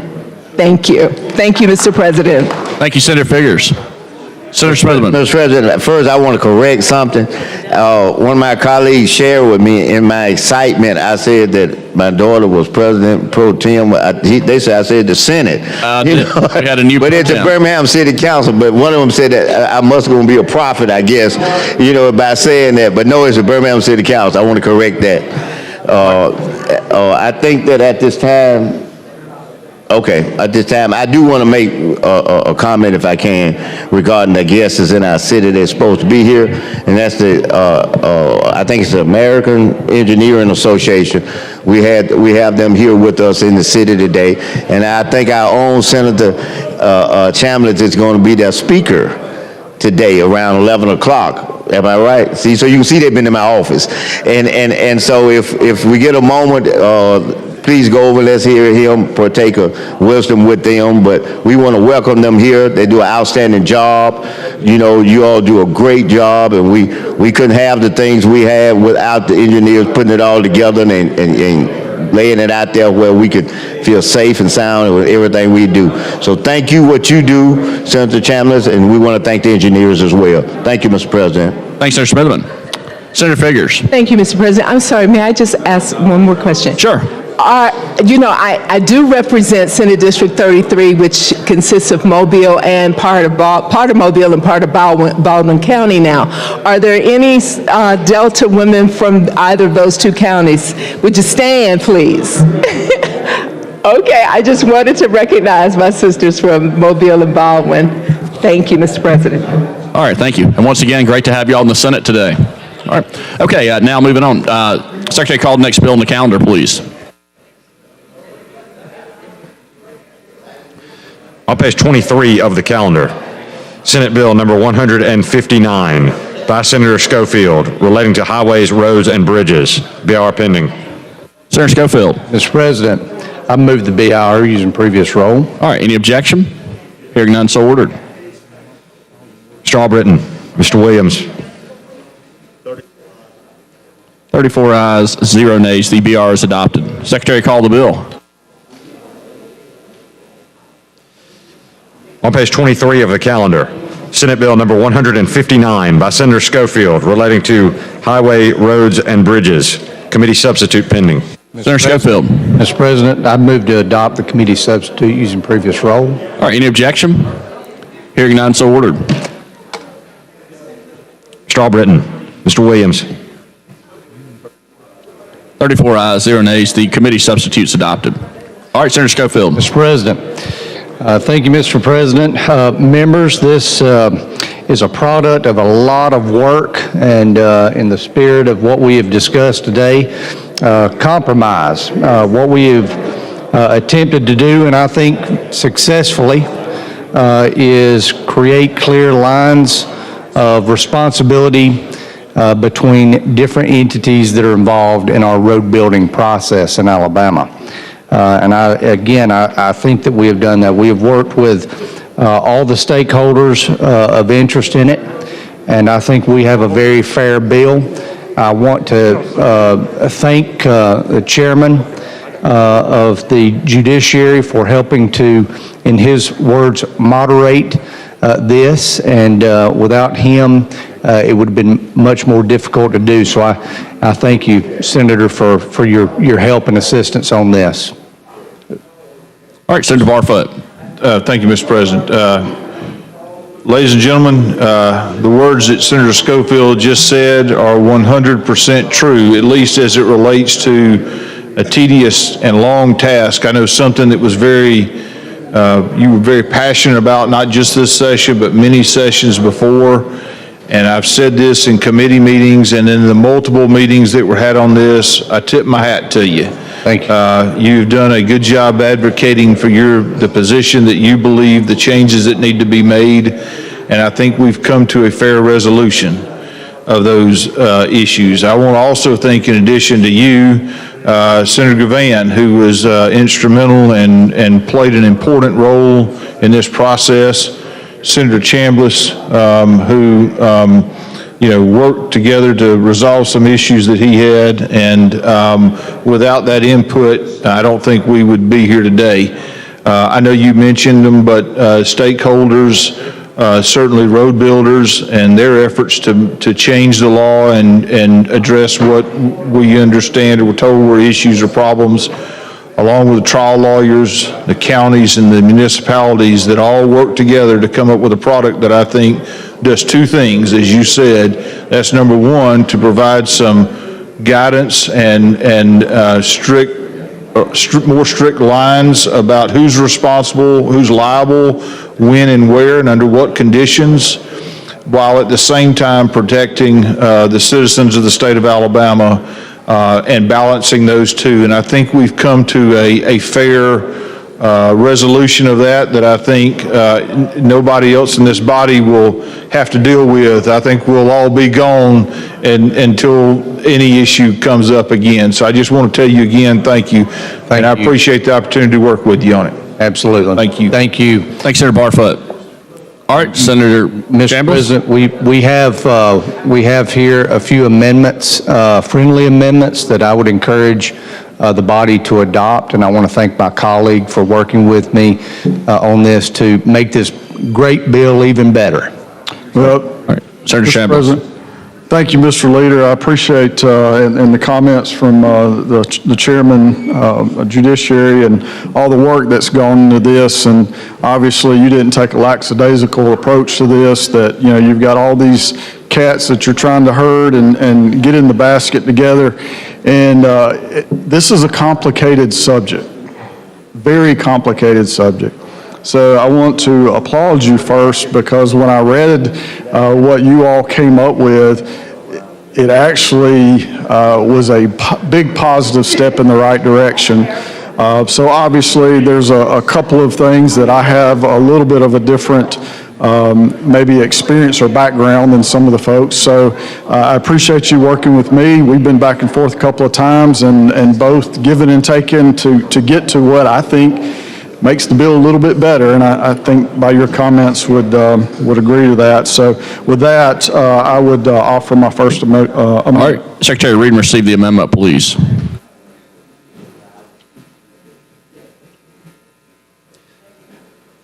Amendment to the substitute for Senate Bill 159 by Senator Chambliss. Replace lines 96 through 98 on page 4 with the following. The date following the expiration of 90 days after the contractor has completed the advertising requirements of Title 39 and the awarding authority has made the final payment to the contractor. With that, Mr. President, I would move adoption of the amendment. All right, would you like to use previous roll? Using the previous roll. All right, any objection? Hearing none, so ordered. Mr. Albritton, Mr. Williams. 34 ayes, 0 nays. The Senator Chambliss amendment's adopted. Senator Chambliss. And then the second amendment, Mr. All right, Secretary read and receive the amendment, please.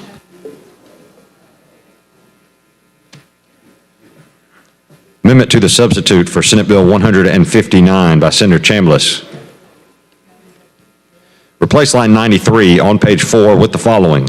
Provides by certified mail, return receipt requested, notice of presumptive conclusion of the project to. All right, Senator Chambliss. Mr. President, this just adds a certified mail requirement so that we make sure that, the message is not lost in the mail and it's received. So with that, if there are no questions, I'd move adoption of this amendment, amendment number 2, using the previous roll. All right, any objection? Hearing none, so ordered. Mr. Albritton, Mr. Williams. 34 ayes, 0 nays. Senator Chambliss amendment number 2 is adopted. Thanks again, Mr. Leader, for working with me and getting to a point where I think we have a great bill. Thank you, sir. Very welcome. Thanks, Senator Chambliss. Thank you, Mr. President. Senator Schofield. My All right, colleague. Senator Singleton. Yes, Mr. President. Yeah, you recognize? So Senator Schofield, can you just wrap it up for me and what we're doing in this bill? Now, I know we were talking about immunity, so now as you were explaining to me that we are now basically down the middle of the road with the liabilities lying on the person who does the work. Sure. And that's what basically done. I understood what his amendments just did, added some certification to mail in to make sure it comes.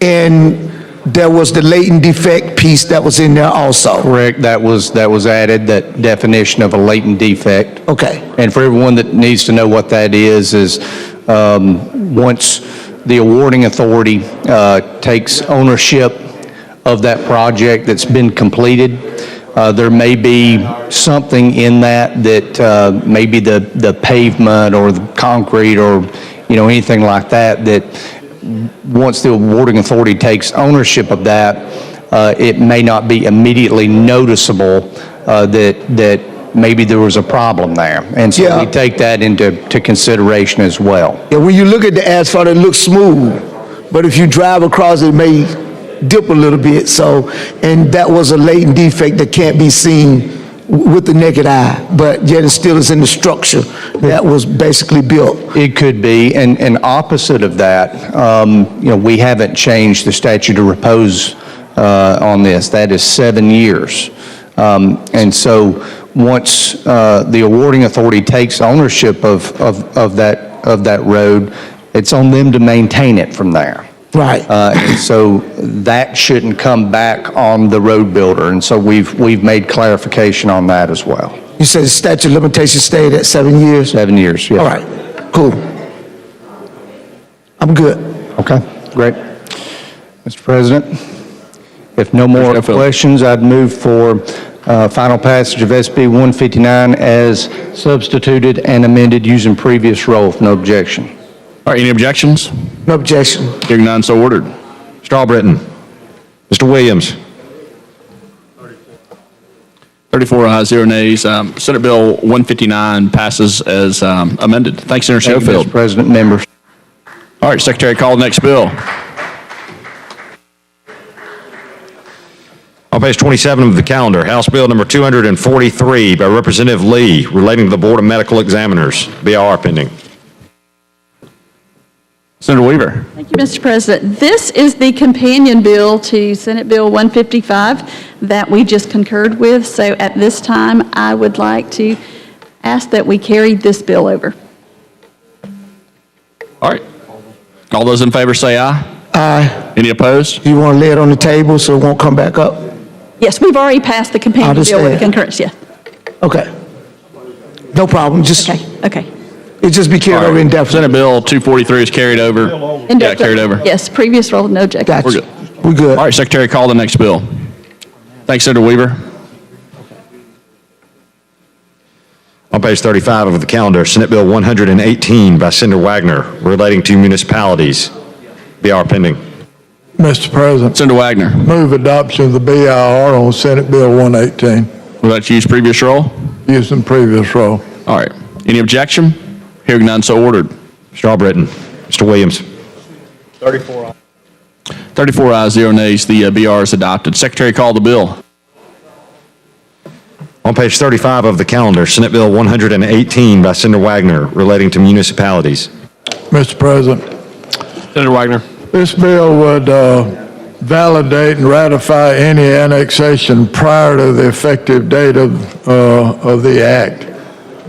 Evidently, there's some legal question involved in this, but this bill would clarify it. So I move passage of Senate Bill 118 using the previous roll. Senator Elliott, you're recognized. Mr. President, Mr. Chairman, if I may, I just wanted to talk with you about this for a brief moment, and then I will sit back down because I certainly don't want to get in the way of your bill. This is very concerning to me. We've done this on a regular basis, but what we are doing here is giving blanket absolution to things that may or may not have been done incorrectly. This is absolution without confession or repentance, as I see it. And I know we have done this on a regular basis. I've researched this issue. It came through my committee. I was the one lone vote in my committee, no vote in the committee. But I think it causes me some concern that we are absolving things that we don't even know exactly what we're absolving. I understand the city's arguments on this, but I think it's something that we should continue to look at before we move too far down this path. Thank you, Mr. President. Thank you, Mr. Thank you, Senator. I renew my motion. Motions for passage using previous roll. Got it. Call for the long roll. Clerk, call the long roll. Mr. Albritton. Mr. Allen. Mr. Barfoot. Mr. Beasley. Anytime, Greg. Mr. Bell. Mr. Butler. Mr. Carnley. Mr. Chambliss. Mr. Chastain.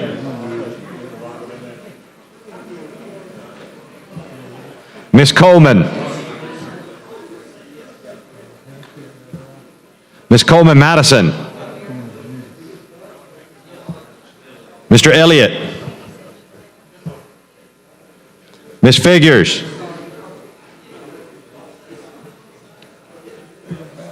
Mr. Gavan.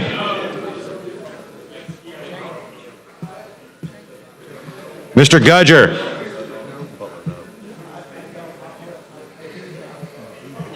Mr. Hatcher.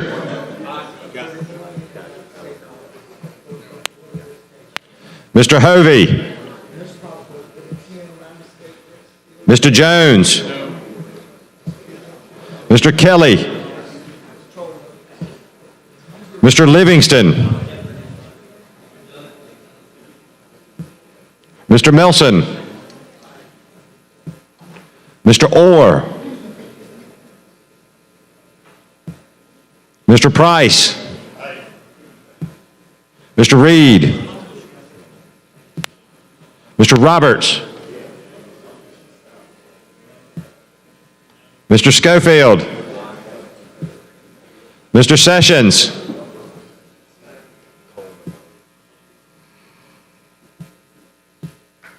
Mr. Shelnut.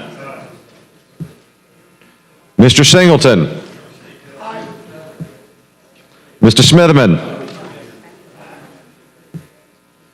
Mr. Stewart.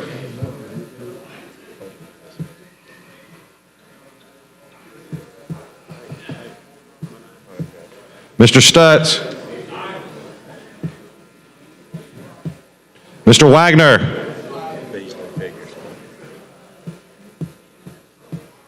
Ms. Weaver. Mr. Williams.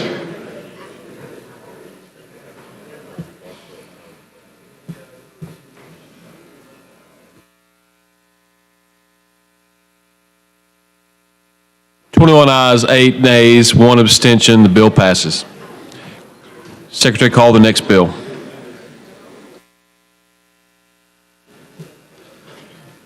On page 31 of the calendar, Senate Bill number 279 by Senator Price relating to superintendents. BR pending.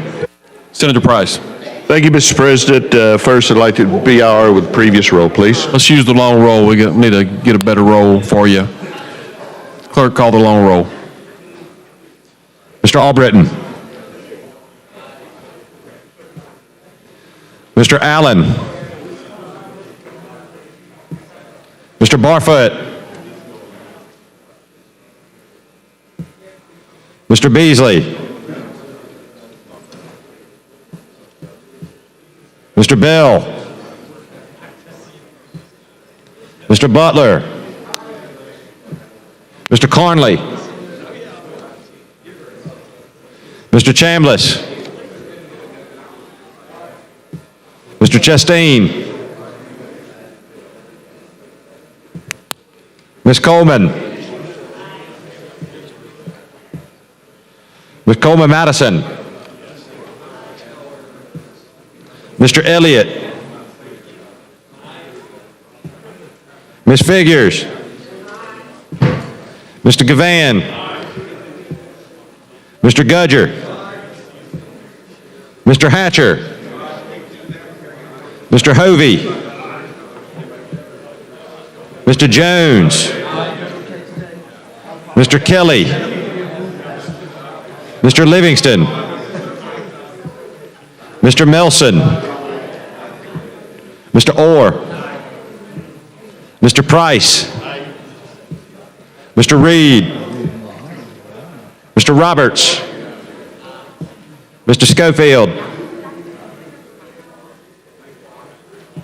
Mr. Sessions. Mr. Shelnut. Mr. Singleton. Mr. Smitherman. Mr. Stewart. Mr. Stutz. Mr. Wagner. Ms. Weaver. Mr. Williams. 32 ayes, no nays. The BR is adopted. Secretary, call the bill. On page 31 of the calendar, Senate Bill 279 by Senator Price relating to superintendents. Senator Price. Thank you, Mr. President. What this bill does, as far as what we have in our state, we have elected superintendents and we also have appointed superintendents. They actually are answer to their particular boards, but what happens is, as far as their salary is basically set by their superintendents. What this will do, it will give the opportunity, whether they are elected or appointed, even during their term, that this board itself can make an adjustment if they need to make an adjustment. And so, I have a question. Senator Coleman Madison. Thank you, Mr. Chair. Senator Price, I do have a question about it because, and I have no problem with them setting the salary. I think they should. Basically, it's a local issue. The problem that I have is we are moving this back retroactively to July 2021. Now, this is a statewide bill. And I have some concerns that, so if somebody wants to open it up and do that, if this was a local piece of legislation, if that's what they wanted, but why are we going back to do this retroactively? Most of the times, if you going to increase a salary, and if this is a person that, in particular, if they are elected, you have to be elected for the coming year, and then your salary kicks in. Tell me why. Well, one thing we did as far as this piece of legislation, we actually sat down with the auditors and talked to them about how does this need to be addressed. There were some issues as far as what some local boards had done without maybe knowledge of what they could or could not do. So what we did was we actually sat down with them and asked them as far as to make sure, as far as no findings in their audits and those type things would be looked at.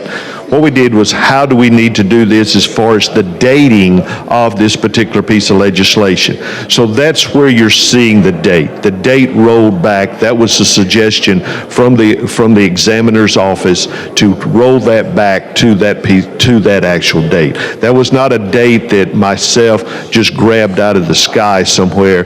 That was a date that they felt that what we should do to make sure to where everybody that is involved in this piece of legislation would be taken care of, to make sure that everybody's, unfortunately, everything was been done correctly. How many people are we talking about? Well, this will affect every elected superintendent within the state of Alabama. Is this something that is going to be voted on by each local? No, if what it if does, there's an election? No, ma'am. What it does, it gives the authority to where those particular boards can raise their salary of that elected official to keep them to where they're competitive with the appointed type position. And it also, what it will do, once you do that, then the governing body of a school board or a school system is the board itself. The head, of course, is the superintendent. But the reason the examiner's department said that this would work was because, like you and I can make a decision, okay? They have to go through that board to make that decision, that superintendent. So whether they're elected or they're appointing, the decisions that they make are all decided by their board, and that's why the examining department said that they felt comfortable in us taking this and doing this. Okay, one last question. Does this put an unfunded mandate or require them? No, ma'am. No, ma'am. It's left up to the board. Senator, it is left up to the board to whether they're going to give that. So they're going to have to vote on it? Yes, ma'am. Okay, thank you very much. Thank you, Mr. Chairman. Thank you, ma'am. Thank you, Senator Coleman Madison. Senator Price? Without any further questions, final passage by previous roll. Mr. Chairman? Any objection? Hearing none, so ordered. Mr. Albritton. Mr. Williams. 32 ayes, no nays. SB 279 passes. Thank you, Senator Price. Thank you, Mr. Chairman. Secretary, call the next bill on the special order calendar. On page 14 of the calendar, Senate Bill number 198 by Senator Orr, relating to sentencing, BIR pending. Senator Orr. Thank you, Mr. President. This time I'd move adoption of the BIR using the previous roll. Any objection? Hold up one second. I want to speak to the BR for a second. I just want to get some clarity here. You're recognized. On this Class D bill, Senator Smitherman, could you step this way, please? This is the bill on the Class D. Okay. Have y'all worked out this piece? We did. The senator has agreed to the committee amendment that the members on judiciary, including us, are familiar with, that will exclude them. I think that's what we did, to exclude them out. Am I correct, Senator? You're correct, sir. Exclude that out from being considered over in the other arena. You go check that out to be sure if you would like. I'll talk. Yeah, may I be recognized? Okay. I want to thank the senator who's carrying it, for working with us on that. I want to thank Judiciary Committee for working with us on it, and the chairman as well. Would you explain that amendment? Yeah, the committee amendment that I guess it came from the judge, it came from a friendly corner, says that Class Ds will not be, or the Habitual Offender Act will not be applicable to Class D felonies. And so it excluded all Class Ds from HOA, and they're all excluded from counting towards an HOA type, sentencing down the road. Okay. And so it was pretty categorical. Now, there was another amendment floating around that was different from that but that's not before us. And I will say that the DAs withdrew that. They did. As well. That's right. Not so much, but they. Right, they the came- they DAs are withdrew fine it. with the committee amendment that Senator Smitherman and I put on in committee. Okay. Any more questions? Ask them, Doc. You comfortable? No, well, I just had a whole nother set of amendments if the bill was going to roll with the D. So now it doesn't, what I have won't fit. Okay, well. Wait and make. No, I mean, it's fine because what you're doing, I was going to take away the D. Okay. My amendment was going to take away the D, but also probably go back on the C and do a split sentence and allow that still maintain and give judges discretion on those. As I understand in talking to Mr. Mattson a lot, this bill gives the judge discretion, whereas in the past they hadn't had any discretion. And that's one thing he said in committee. He came and testified or got called up to explain it. Now, Senator, I'm admittedly not a criminal lawyer. I understand. Any stretch of the imagination. Okay, well, as long as the judges still have that discretion and we're taking Class D out, I could be satisfied with it. Class D is still there, but it's not going to apply for habitual I offender understand sentencing. that. Because my thing is, we don't send them to jail for Class D anyway right now. So why should we allow that to be a part of the Habitual Offender Act? Yeah, and Class Ds are more minor offenses. Exactly. And I just don't think, Senator Smither and I agree, shouldn't be included to maybe send somebody away for a long, long time. Okay. You satisfied? Okay. Good. All right, Senator Orr. I'd move adoption of the BIR using the previous roll. All right, any objection? Hearing none, so ordered. Mr. Albritton, Mr. Williams.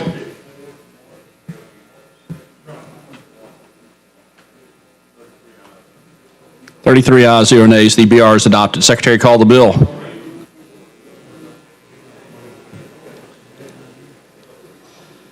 Page 13 of the calendar, Senate Bill number 198 by Senator Orr, relating to crimes and offenses, committee amendment pending. Mr. President, the committee amendment that you heard the discussion on comes from, or I guess has been blessed by Senator Smitherman and Judy, and then I certainly supported it. Regards the Habitual Offender Act, in which will take all Class Ds out of consideration for that. I would move adoption of the committee amendment. All right, would you like to use previous roll? Using the previous roll, thank you. Any objection? Hearing none, so ordered. Mr. Albritton, Mr. Williams. 33 ayes, 0 nays. The committee amendment is adopted. Senator Orr. Thank you, Mr. President. I was handed, I'll add this too, you've heard a lot of conversation about the bill already, but I was handed a case that was from last week, the Alabama Court of Criminal Appeals, case of Geis versus State of Alabama, and there's a footnote in a concurrence about the need for clearing up this Class D felony conviction and how it applies in sentencing, et cetera. So, and I'm told by criminal lawyers and people smarter than I that this will clear that up, that the court or one justice actually says we need to do something about this and mentions the legislature doing it. So we will have taken care of that problem in the current law as one justice sees it. I would yield to the gentleman across the way. So in terms of the clarity that you talk about, remember that the DA's office talked about that gap that was in between the D and the A misdemeanor or C felony? Well, I'll read whether or not they could actually arrest somebody for a charge. Admittedly, last night as I was reading this case, I did not read it that closely, but I'll read to you what the footnote says in this concurrence. It says, although not implicated in this case, the legislature should also consider amending 13A-5-6A4 of the Alabama Code to no longer require that a sentence for a Class D felony conviction comply with Section 15-18-8B if the defendant is to serve the sentence for that conviction concurrently with a lawfully imposed straight sentence. And he cites another case. Okay. So, again, I'm not a criminal lawyer. And they're based on concurrent sentencing.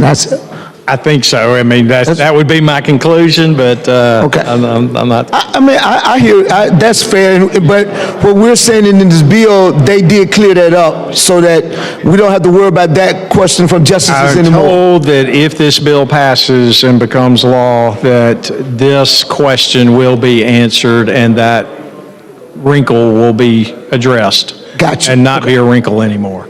I'll get some more clarity from Massey. Thank you. Thank you. Mr. President, I'd move third reading using the previous roll. All right, any objection? Hearing none, so ordered. Mr. Albritton. Mr. Williams. 33 ayes, 0 nays. Senate Bill 198 passes amended. Thanks, Senator Orr. Thank you, and thank you, Senator Singleton. All right, Secretary, call the next bill. Hey, buddy. On page 27 of the calendar, Senate Bill number 235 by Senator Roberts relating to the World Police and Fire Games of 2025, BIR pending. All right, Senator Roberts, real quick, I'd like to recognize a special guest in the gallery, the guest of Senator Hatcher and Senator Barfoot, Dr. Melvin Brown. If you could please stand, the Superintendent of Montgomery Public Schools. Welcome to the Alabama Senate.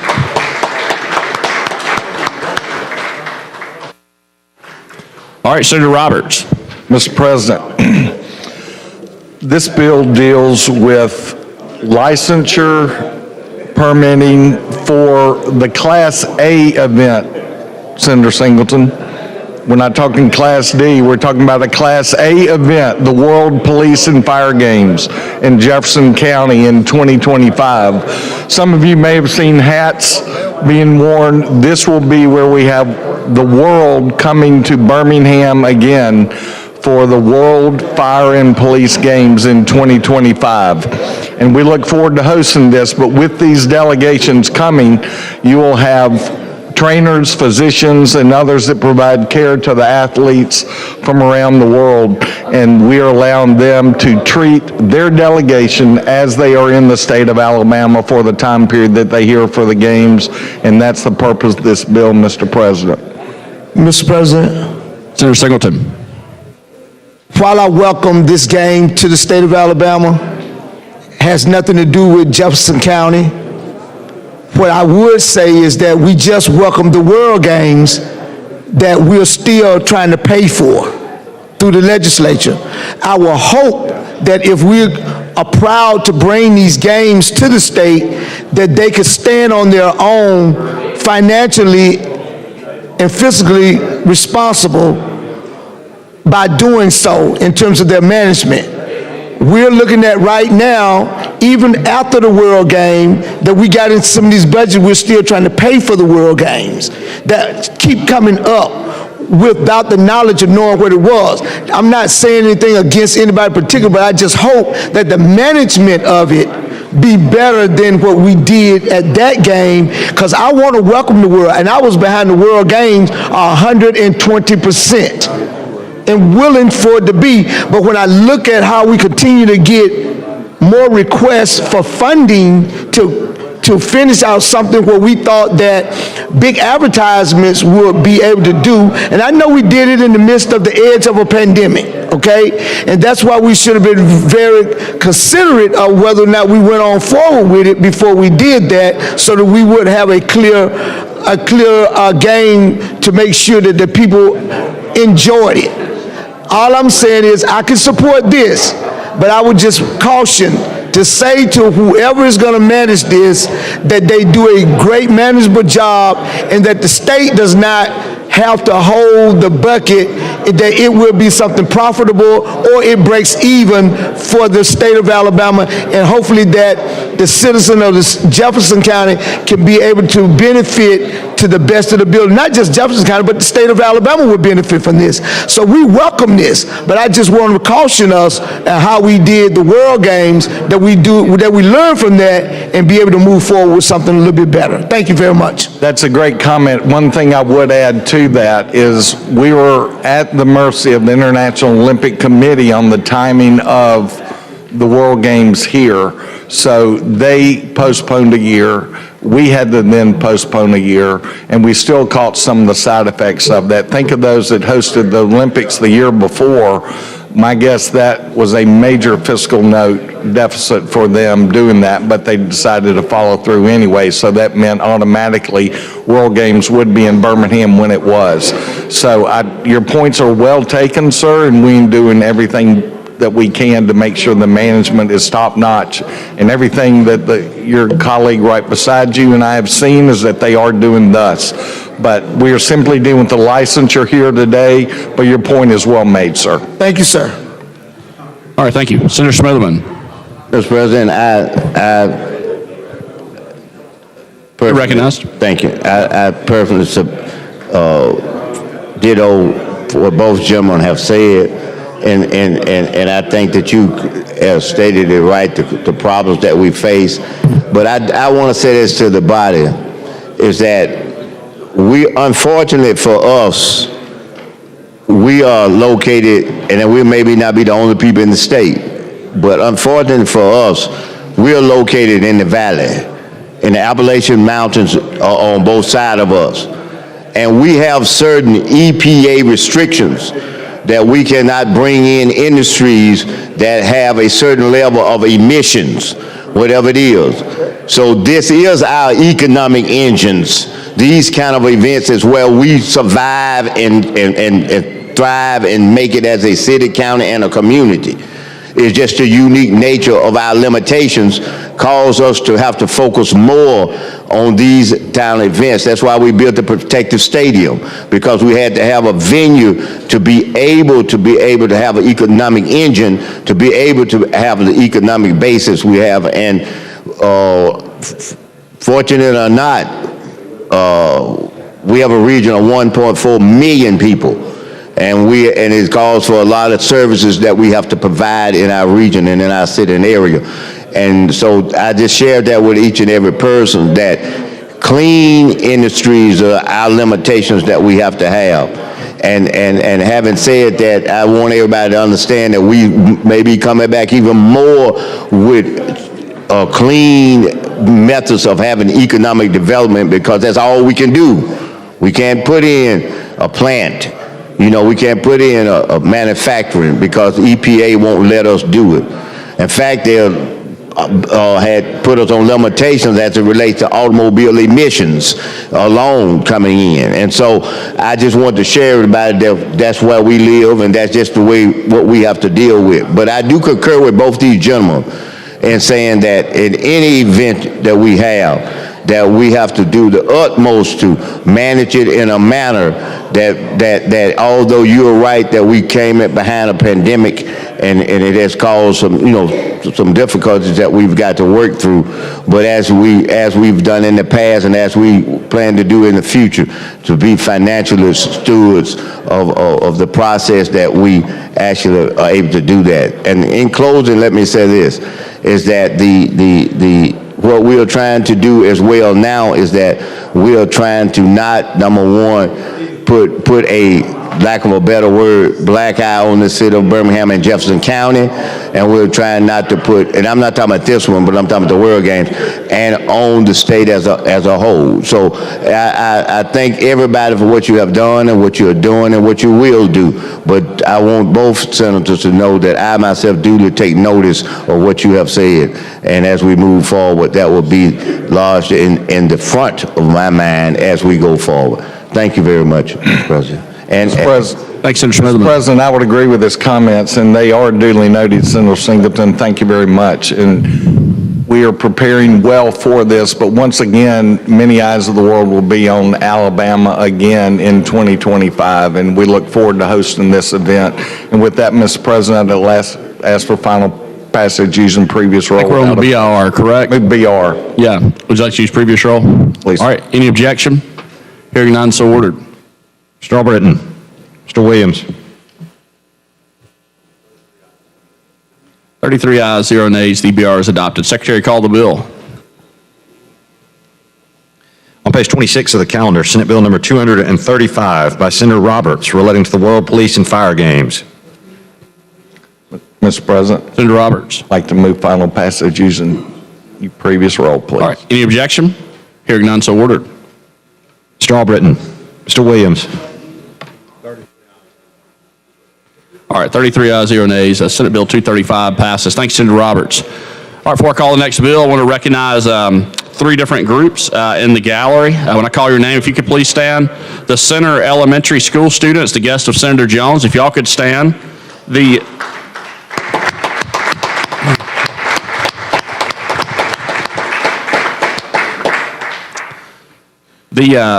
State Young Cattlemen Leadership Class, if y'all could please stand.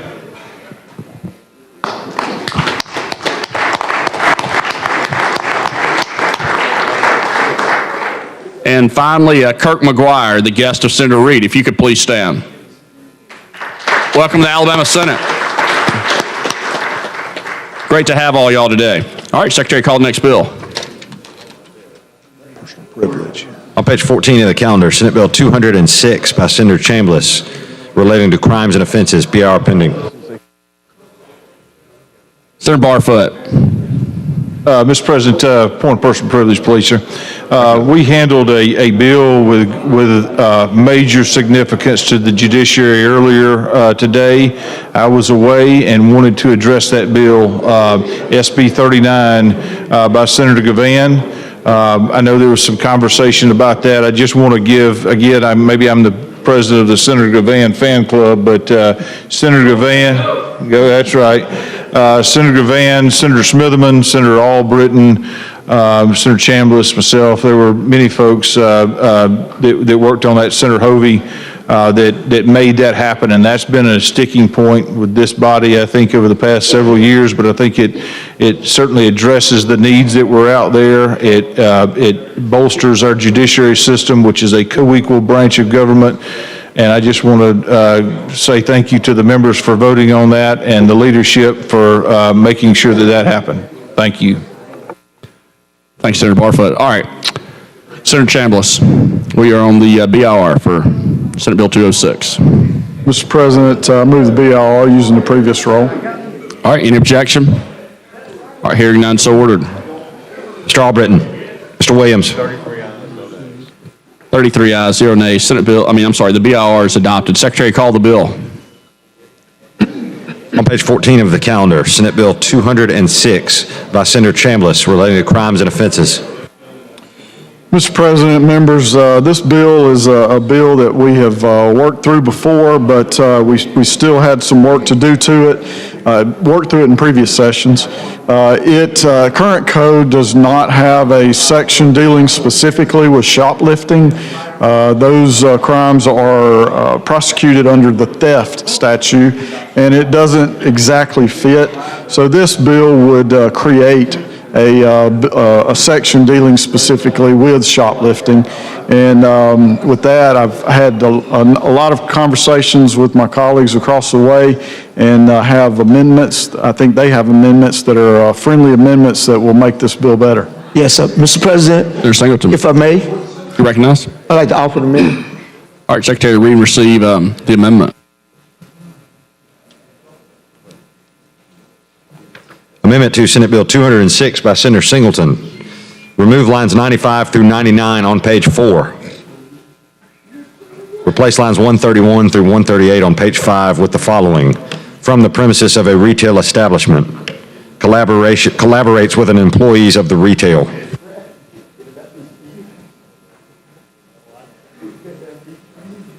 Mr. President, Senator Singleton. what this amendment really does, the bill basically has some unintended consequences in the bill that I think that the reason we're getting a friendly amendment that the sponsor definitely did not expect that. And it basically said that if you were shopping in Walmart and you go past the register, that was theft. They could charge you for theft.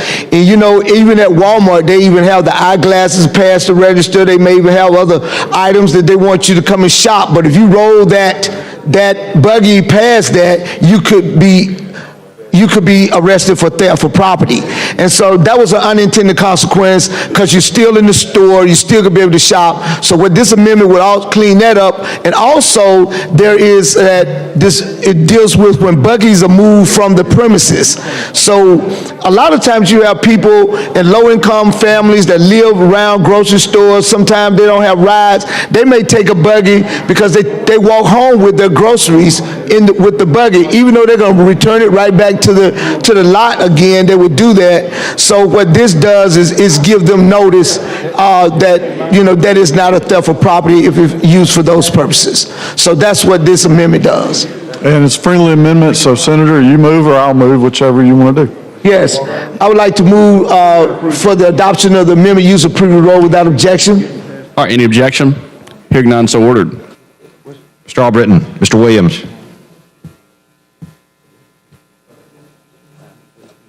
34 ayes, 0 nays. The Senator Singleton amendment is adopted. Thank you, Mr. President. Thanks, Senator Singleton. Thank you, Senator. And I know the other Senator Jefferson has an amendment as well. Senator Smithman.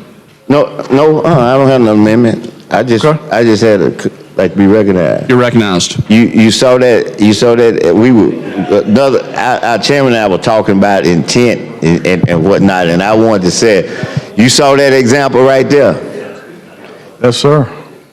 Listen, do you remember the example y'all I gave in Big B? I mean not Big B, but in the drugstore. Yes, sir. That's it. That's it. That's it right there. So we got it taken care of. Let me walk past that cash register. I'm arrested.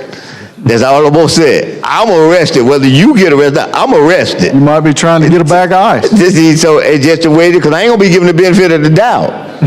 No, I didn't say about you. I said about them people in there. No way. So I appreciate you. That's what I'm trying to tell you. That's one of the things that our diverse involvement in here and being open to listen and share helps correct. You all remember I was talking about the airplane? Yeah. Your intention is to stop this shoplifting, you know, and I agree with you. Right. These stores are getting broke and they're not able to, you know, maintain between the loss and the profit, and especially something like these service stations, that margin is so thin. What they get like 2 cents on a gallon of gas or 3 cents, that's it. That margin is so thin. But the innocence is just like when I got gas before I was coming. I told you, it happened to me once before. I had a pack of juicy fruit chewing gum, 50 cents.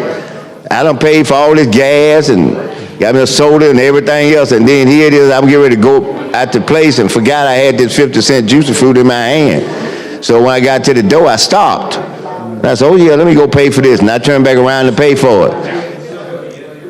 I'm guilty. I've done it. Yeah. I've done it. And so I appreciate you taking note of that.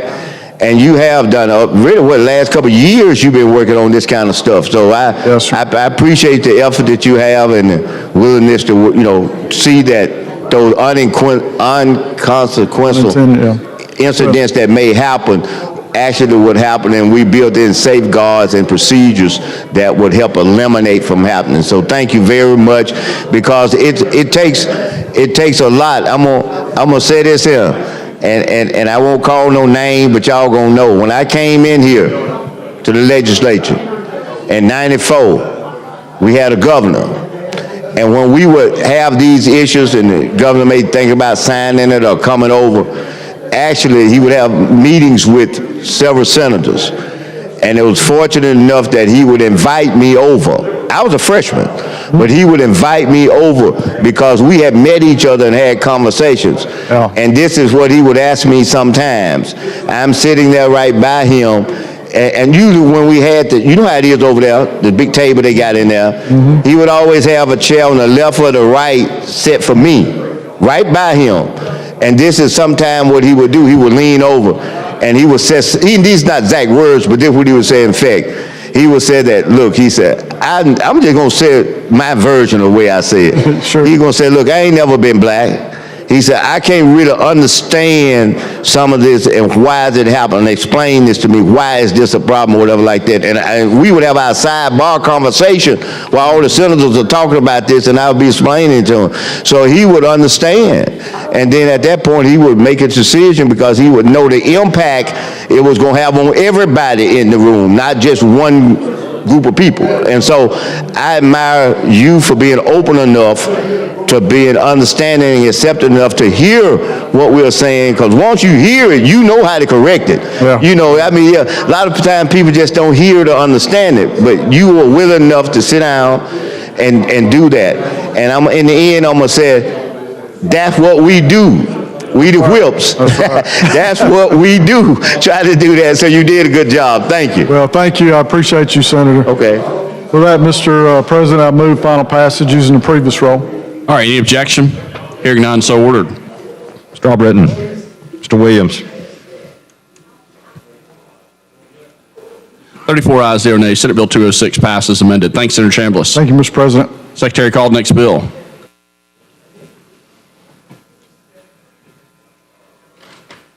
On page 29 of the calendar, Senate Bill 193 by Senator Shelnut relating to the Board of Dental Examiners. BR pending. Senator Shelnut. Thank you, Mr. President. Move for passage of the BIR using previous roll. No objection. All right, any objection? Hearing none, so ordered. Mr. Albritton. Mr. Williams. 34 ayes, 0 nays. The BR is adopted. Secretary call the bill.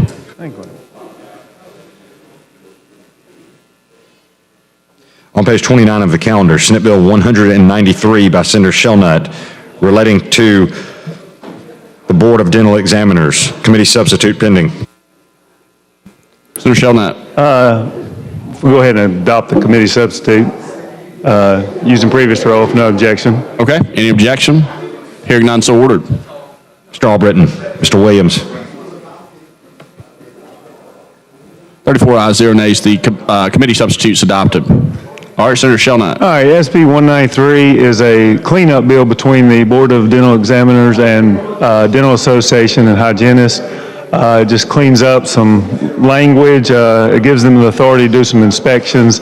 We do have a agreed upon amendment that I would like to present, and my colleague, Senator Weaver, also has another friendly amendment, but if you want to go ahead and... All right, Senator Weaver. Thank you, sir. This amendment comes from an issue that I had All right, let me get the amendment first. So. in my district. All right, Secretary, read and receive the amendment. Let me get that read in real quick, Senator Weaver, and I'll come back to you. Okay. Amendment to the healthcare substitute for Senate Bill 193 by Senator Weaver. Replace line 50 on page 2 with the following. Hygiene, to amend sections 3491, 3495, 34910, 34911, 34915. Replace line 52 on page 2 with the following. Of Alabama 1975 to further provide for penalties for violations and qualifications for licensure. And replace line 56 on page 2 with the following. Sections 3491, 3495, 34910, 34911, 34915. After line 146 on page 6, insert the following.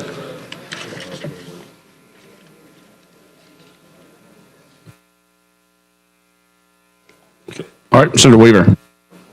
So this amendment came about from an issue in my district. We have had someone impersonating a dentist, and some of my other dentists there in my district are very upset about that. And currently, there's really no teeth for us to deal with someone impersonating a dentist. So this amendment adds some teeth to that. I believe that we all owe it to the people that we represent to make sure that everyone is operating in the best interest of public safety. And with that, I would like to offer this amendment that addresses the penalty for impersonating a dentist.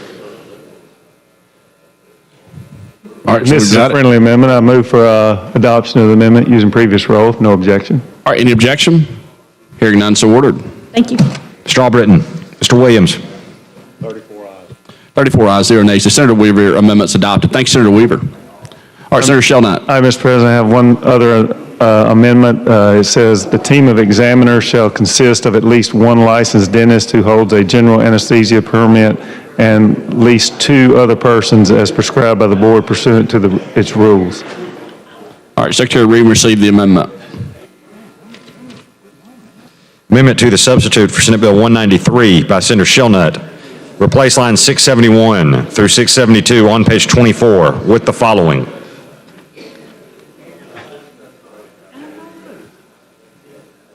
All right, Senator Shelnut. All right, Mr. President, thank you. See no questions. I move for adoption. Oh, so hold on. I see Senator Melson might have a question. Senator Melson? I'm sorry, what was that amendment again? I apologize, I didn't catch that.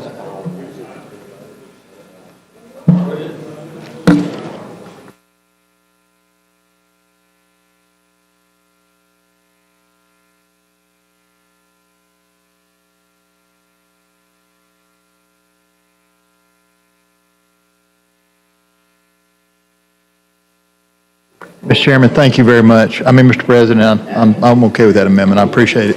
Okay, we got a motion, I believe, is that right, Senator Shelnut, to adopt using previous rule? Thank you, Mr. President. All right, any objection? Hearing none, so ordered. Mr. Albritton. Mr. Williams. 34 ayes, 0 nays. The Senator Shelnut amendment is adopted.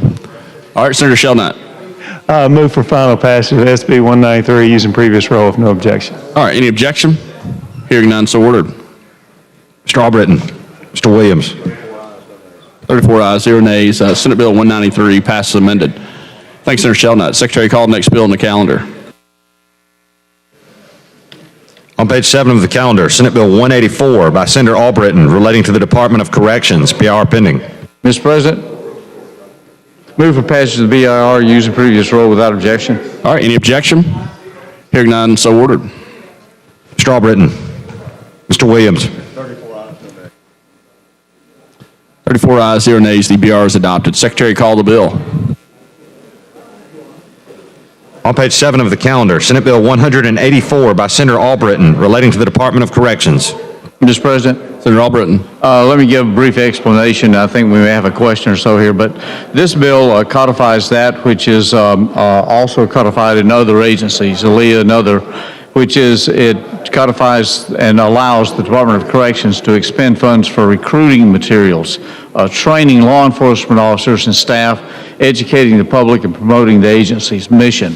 Those are being done somewhat already, but this codifies it so that they have that actual authority. We've done this cleanup with other agencies. With that, I'd entertain questions. No? If there's no questions, I'd move for final passage using previous rule without objection. All right, any objection? Hearing none, so ordered. Mr. Albritton. Mr. Williams. 34 ayes, 0 nays. Senate Bill 184 passes. Mr. President. Senator Albritton. Last week I had a bill, HB 311, that was carried over to the call of the chair. I'd like to pull that up at this point. All right, Secretary, call up House Bill 311, please.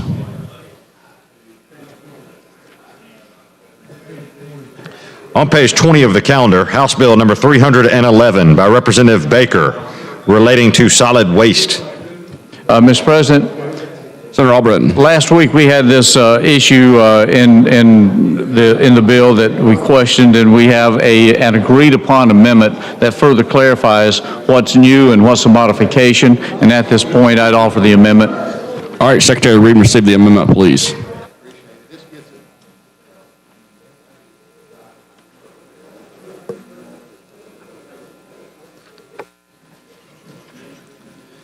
Amendment to House Bill 311 by Senator Albritton. Replace lines 98 through 99 on page 4 with the following.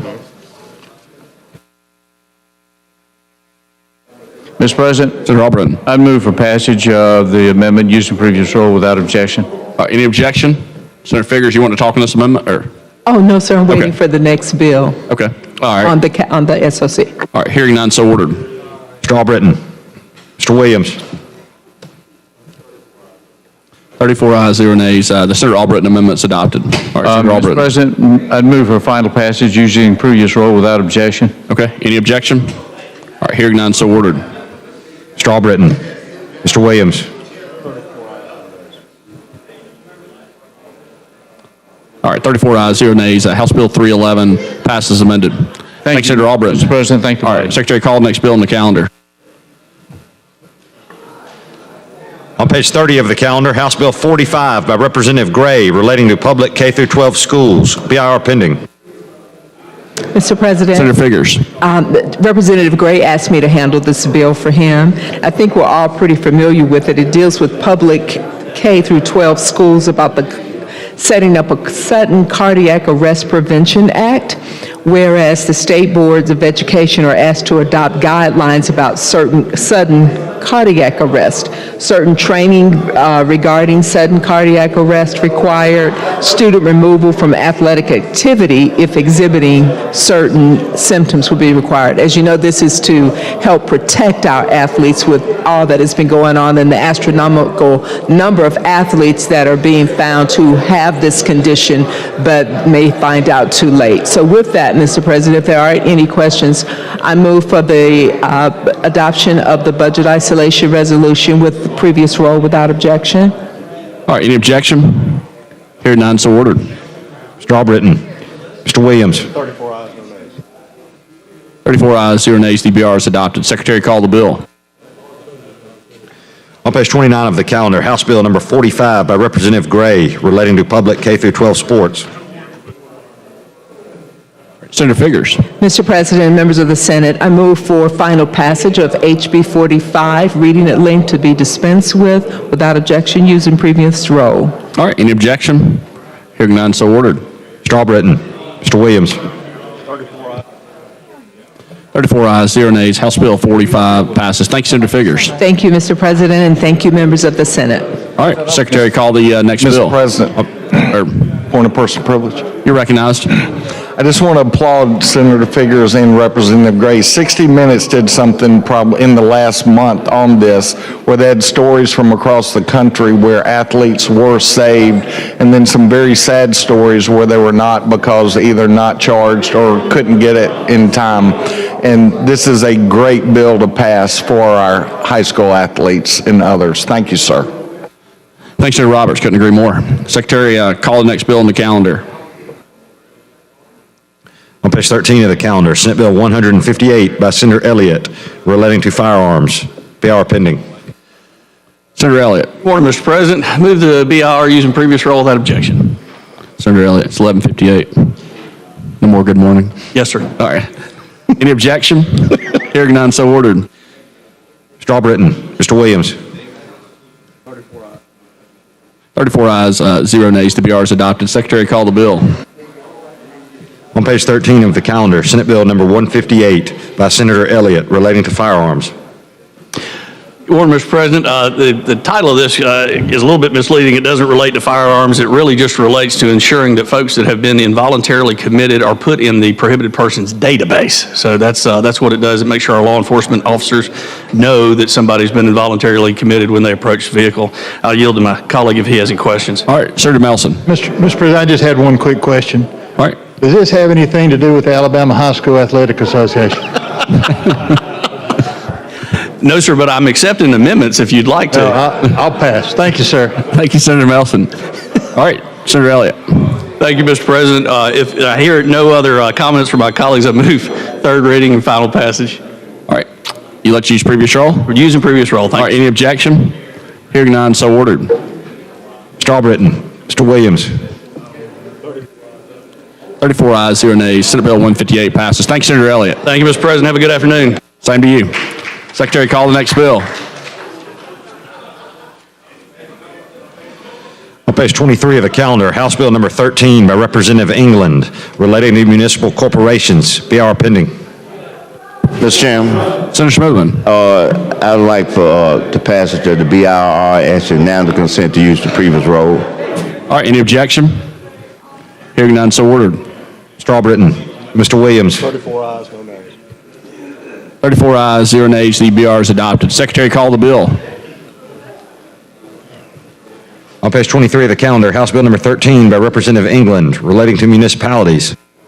Mr. President, I'm going to yield to Senator Barfoot. All right, Senator Barfoot. Thank you, Mr. President. Thank you, Senator Smithman. I've got what I believe is a friendly amendment. We've talked to the sponsor. Very friendly. And I think it accomplishes what everybody's trying to do. And so with that being said, I'd ask that amendment be read in and adopted. All right, Secretary, read and receive the amendment, please. Amendment to House Bill 13 is engrossed by Senator Barfoot. Replace lines 43 through 44 on page 2 with the following. Replace lines 46 through 47 on page 2 with the following. Would you tell him what we... All right, Senator Barfoot.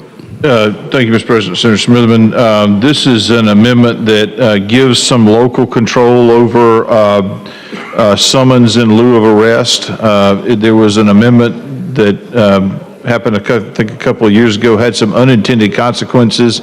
That amendment was that this section only applied to jurisdictions who had full-time municipal court judges. That is being struck out in the bill itself, and this amendment would allow an individual who is charged with certain violations under this subsection, if an amendment was already in place or a municipal ordinance was already in place prior to May 1st of 2022 to accommodate those local ordinances, and then would also give local control over jurisdictions who came through the legislative process and passed a local bill that would exceed or supersede what we have in the bill itself. So, all right. So I got the amendment. What would you like to do with it? It's been offered, so I'd like to adopt the amendment using previous roll. All right, any objection? Hearing none, so ordered.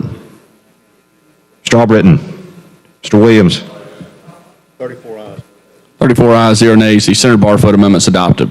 Mr. President. Senator Smithman. If there's no other objection or comments from anyone, I would like to move for final passage as amended and ask for unanimous consent to use previous roll. All right, any objection? Hearing none, so ordered. Mr. Albritton. Mr. Williams.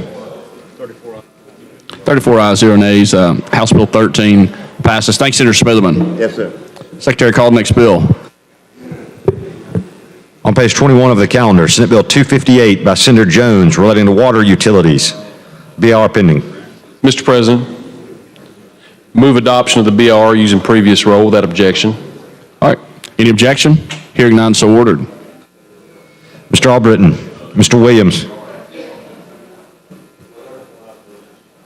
34 ayes, 0 nays. The BR is adopted. Secretary, call the bill. On page 21 of the calendar, Senate Bill 258 by Senator Jones relating to water utilities. Mr. President, this bill is a cleanup bill to a bill that we passed a couple of years ago, and the main thrust is on page 2, deals with water cooperatives, and it defines that its members of a cooperative are the public. And so there was kind of an administrative rule, and this cleans up that to allow the audit that we passed a couple of years ago to happen. Any questions from my colleague across the way? Yeah, I remember that bill, and you and I had a discussion because we have kind of a unique water system in my area. It still doesn't affect them. Is that correct? That's correct. So what it does is allows for that audit to happen. There was basically a ruling that said cooperatives members were not the public, so we're clarifying that. Yeah, because we have USDA loans, so USDA requires us to have an audit every year already, but just making sure. Yes, sir. Thank you. Thank you. Thank you. If there are no other questions this time, I'd move for final passage using the previous roll without objection. All right, any objection? Hearing none, so ordered. Mr. Albritton. Mr. Williams. 34 ayes, no nays. 34 ayes, 0 nays. Senate Bill 258 passes. Thanks, Senator Jones. Secretary, call the next bill. On page 30 of the calendar, House Bill 179 by Representative Lomax relating to motor vehicle registration. BR pending. Senator Butler. Thank you, Mr. President. House Bill 179 has to do with distinctive license plates for emergency medical services providers. Move adoption of BIR previous roll. All right, any objection? Hearing none, so ordered. Mr. Albritton. Mr. Williams. 34 ayes, 0 nays. The BR is adopted. Secretary, call the bill. On page 30 of the calendar, House Bill 179 by Representative Lomax relating to motor vehicle registration. Senator Butler. Mr. President, I move third reading the length be dispensed with and unanimous consent to use a previous roll. All right, any objection? Hearing none, so ordered. Mr. Albritton. Mr. Williams. 34 ayes, 0 nays. House Bill 179 passes. Thanks, Senator Butler, and also welcome Representative Lomax to the floor. Good to have you here today. All right, first bill. Let's give him a round of applause for his first bill to be passed. Congratulations. All right, Secretary, call the next bill on the calendar, please.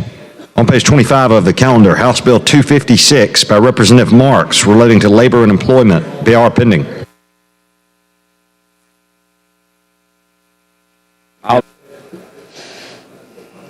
Senator Gudger.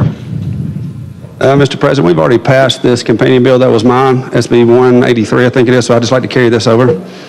All right.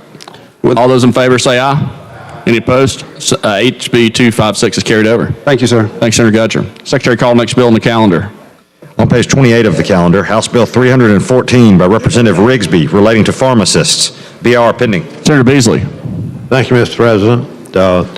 At the present time, the pharmacy has the ability to do an emergency refill for 72 hours, notifies the doctor. What this bill does, there are certain medications that are really the law today pertains to tablets and liquids. There are certain medications such as insulin, eye drops, nitroglycerin, and injectables that this is what this bill applies to. I'd like to move for passage of the BR. Use previous role without objection. Any objection? Hearing none, so ordered. Strawbridden. Mr. Williams. 34 ayes, 0 nays. The BR is adopted. Secretary, call the bill. On page 28 of the calendar, House Bill number 314 by Representative Rigsby relating to health. Senator Beasley. Okay. Mr. President, I'd like to move a final passage using the previous role without objection. Third reading be dispensed with. All right, any objection? Hearing none, so ordered. Thank you, Mr. President. Strawbridden. Mr. Williams. 34 ayes, 0 nays. House Bill 314 passes. Thank you, Senator Beasley. Secretary, call the next bill on the calendar.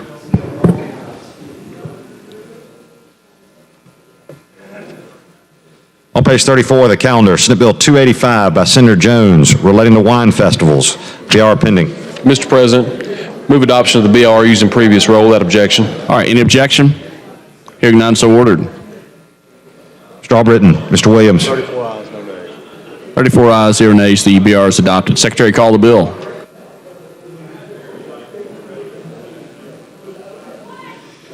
On page 33 of the calendar, Senate Bill number 285 by Senator Jones relating to wine festivals. Senator Jones. Mr. President, I have an agreed upon amendment for the county commission folks. Basically what this amendment does is it allows, requires that when a wine festival happens, that those folks submit in writing to the county who's going to be there so that they can track revenue and proceeds and things of that nature. All right, Secretary, read and receive the amendment. Amendment to Senate Bill 285 by Senator Jones. Replace lines 214 through 221 on page 8 with the following.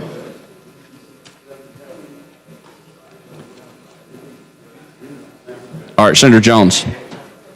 All right, move adoption of the amendment using previous role without objection. All right, any objection? Hearing none, so ordered. Strawbridden. Mr. Williams. 34 ayes, 0 nays. The Senator Jones amendment's adopted. Senator Jones. Mr. President, this bill is another cleanup bill of sorts. It deals with some administrative things agreed upon by ABC, adds some things in there for small farm wineries such as mead production, which uses honey. If you may remember, the Small Farm Winery Act that we passed out of this body uses Alabama-grown fruit. This adds honey, some other minor things of that nature. So if there are no other questions this time, I'd move for final passage using previous role. All right, any objection? Hearing none, so ordered. Strawbridden. Mr. Williams. 34 ayes, 0 nays. Senate Bill 285 passes amended. Thanks, Senator Jones. Thank you, Mr. President. All right, Secretary, call the next bill on the calendar. On page 12 of the calendar, Senate Bill number 94 by Senator Weaver relating to Shelby County. BR pending. Senator Weaver. Thank you, Mr. President. I'd like to make a motion to adopt the BIR. Previous role, no objection. All right, any objection? Hearing none, so ordered. Strawbridden. Mr. Williams.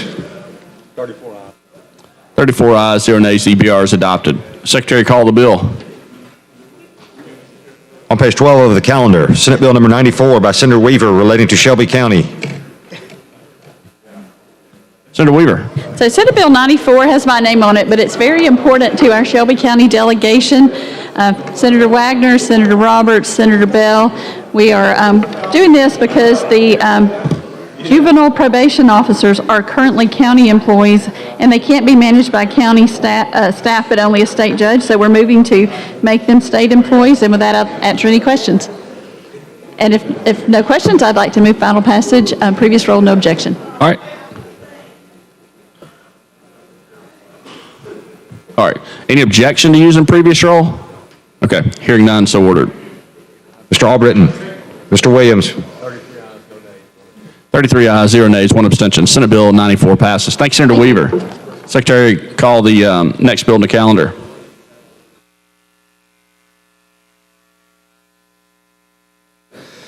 On page 26 of the calendar, Senate Bill 246 by Senator Singleton relating to the Board of Registrars. BR pending. Senator Singleton. Mr. President, this is a bill, well, let me just say, this is a bill that we're looking at the Board of Registrars, that our constitutional officers appoint those Board of Registrars. This bill would basically deal with setting the time and hours by which the registrars work. It will also deal with registrars being, I think, non-county officials. I think there was the County Commission Association wanted, making sure that they were noted that they were not county employees. And so I think there's an amendment over here. We have the diversity clause in this bill that asks that where, that the appointing authorities, which is the auditor, the governor, and also along with the Agriculture Commission, that they would consider looking at the geographic area in the state, and when they're making their appointments. It doesn't say that it has to be automatic, that they gotta do it. They make that consideration, and that's what I understand that there are some people who are up in arms that are sending some text messages around. I hope that we don't get a groupthink on this, and that people start to thinking for themselves and look at it for what it really is. Because right now, if people are afraid of their jobs and afraid they're gonna be out of their job, these appointing authorities don't have to reappoint them anyway. So I don't know, or they can appoint all black folk if they want to, or they can appoint all Republicans, all Democrats, all white if they want to. That's the appointing authorities' consideration. All we're asking is that they look at it in doing that due diligence and try to be fair where they can. And that there's an amendment that I know is coming from the gentleman across the way that basically does not tie their hands to that they shall do it in places where they may not be able to make that makeup up. And so I will accept that as a friendly amendment. But what I would like to first do is adopt the BIR, and then we can get there. And what we will probably do is take this bill and carry it over to call of the chair, but I want to at least get this amendment on. If we can adopt the BIR, use the previous role. All right. Any objection to using previous role? Hearing none, so ordered. Mr. Albritton. Mr. Williams. 33 ayes, 0 nay, 1 abstention. The BR is adopted. All right, Secretary, call the bill. On page 26 of the calendar, Senate Bill number 246 by Senator Singleton relating to the Board of Registrars. Mr. President. All right, Senator Gudger. I've got an amendment for this particular bill. All right, Secretary, read and receive the amendment.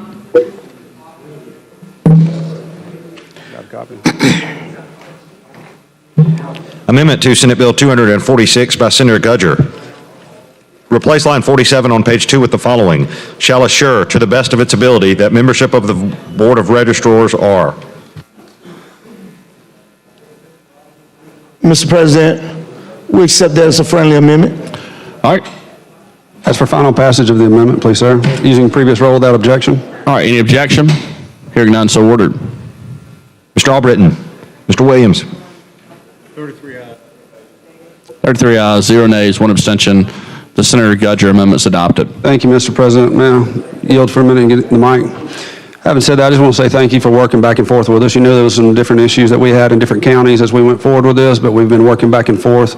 I think there was some issues that were brought up immediately today to a lot of different of our colleagues, and so I appreciate you doing what you're doing and carrying that over so we have a little bit of time to think through this, make sure it's right. But obviously, adding this amendment to it allows me to go forward, so I just want to say thank you for doing that. Thank you. I yield back. Thanks, Senator. Thanks, Senator Gudger. All right, Senator Smithman. Thank you, Mr. President. Senator, I want to thank you for bringing this bill. And I'm going to share the conversation with them that we had about the appointments in your area. Right. You know, the conversation that we had was simply this. And I don't mean that it's exclusive, that it only needs to be in that area. But anytime that let me back out and say this. We got a state with 1.5 million African Americans. And I want to say this distinctly. When we were working on one of our universities' boards of trustees to develop diversity, we had a CEO who was the pro tem of that board come to my office so we could discuss how we could develop diversity. And this is what he said to me, and it made me feel proud.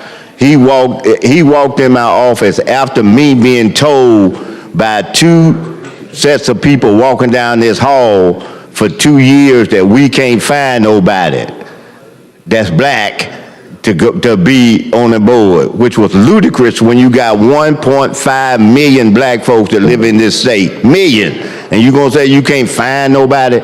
So in that spirit, in that same spirit, that person came to my office, the CEO of a Fortune 500 company, and this is what he told me.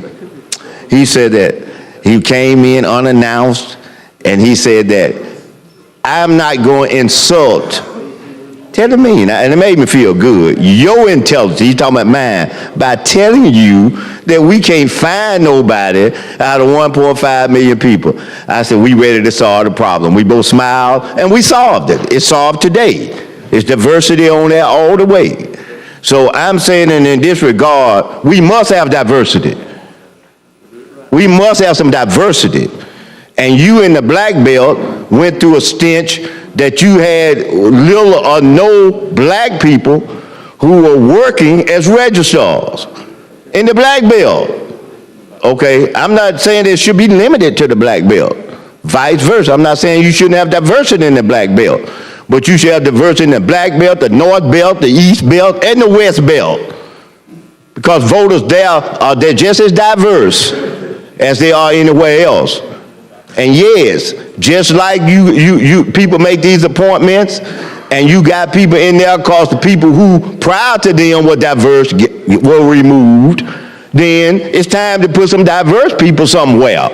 So I don't want this attitude that everybody's going to clam up and not going to address what he's trying to do, like black folks don't have an opportunity to serve in those capacities as well. You know, I want to make that clear, you know, because that's only right.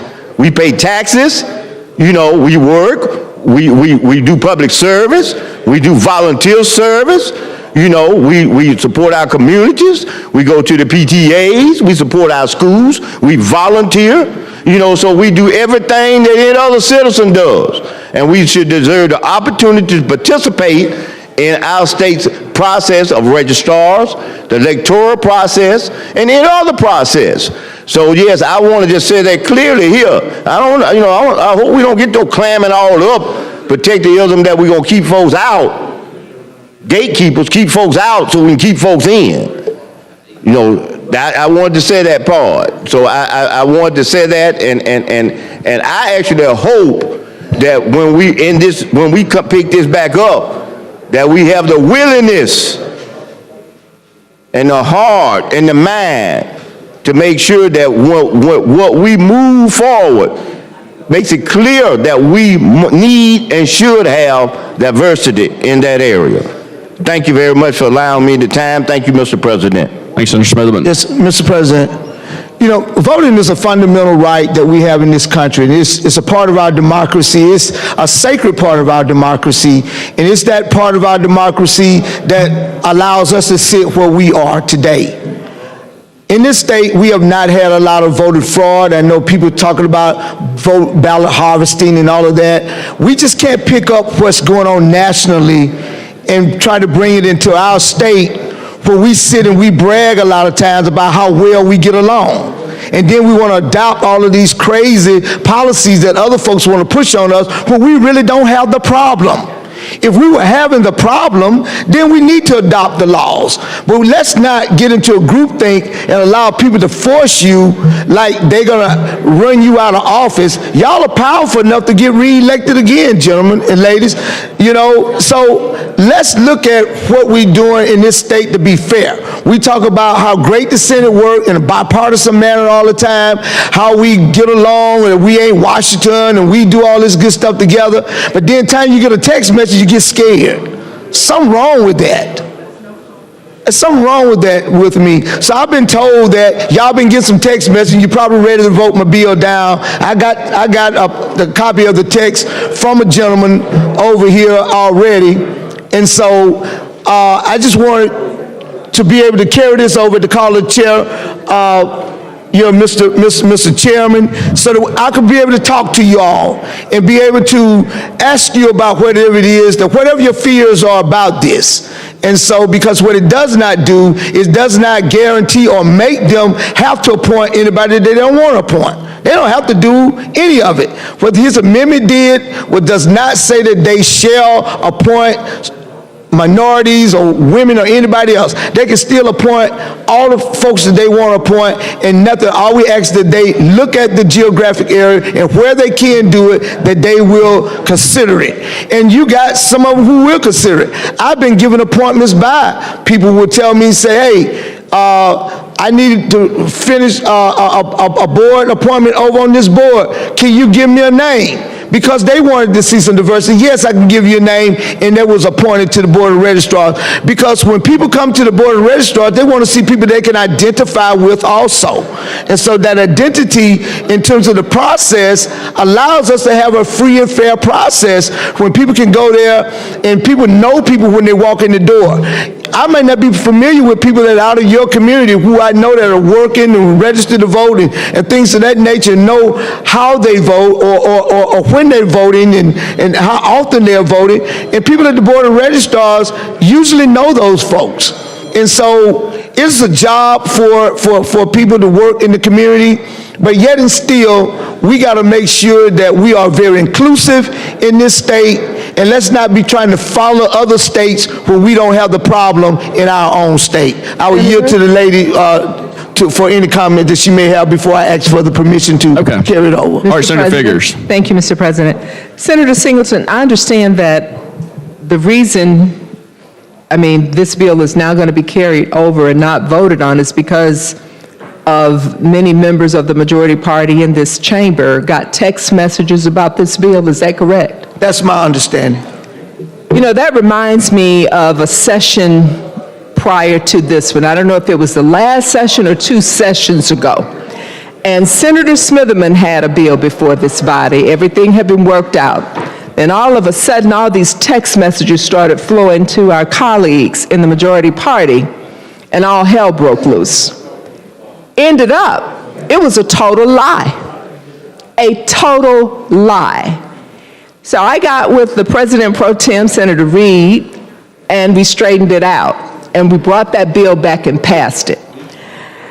You know, one thing that the way I look at us as elected officials is that people elect us to make decisions on their behalf because they expect us to read the bills, to know what they mean, to ask the questions, because we have the tools and the resources here in the legislature to get the full answer.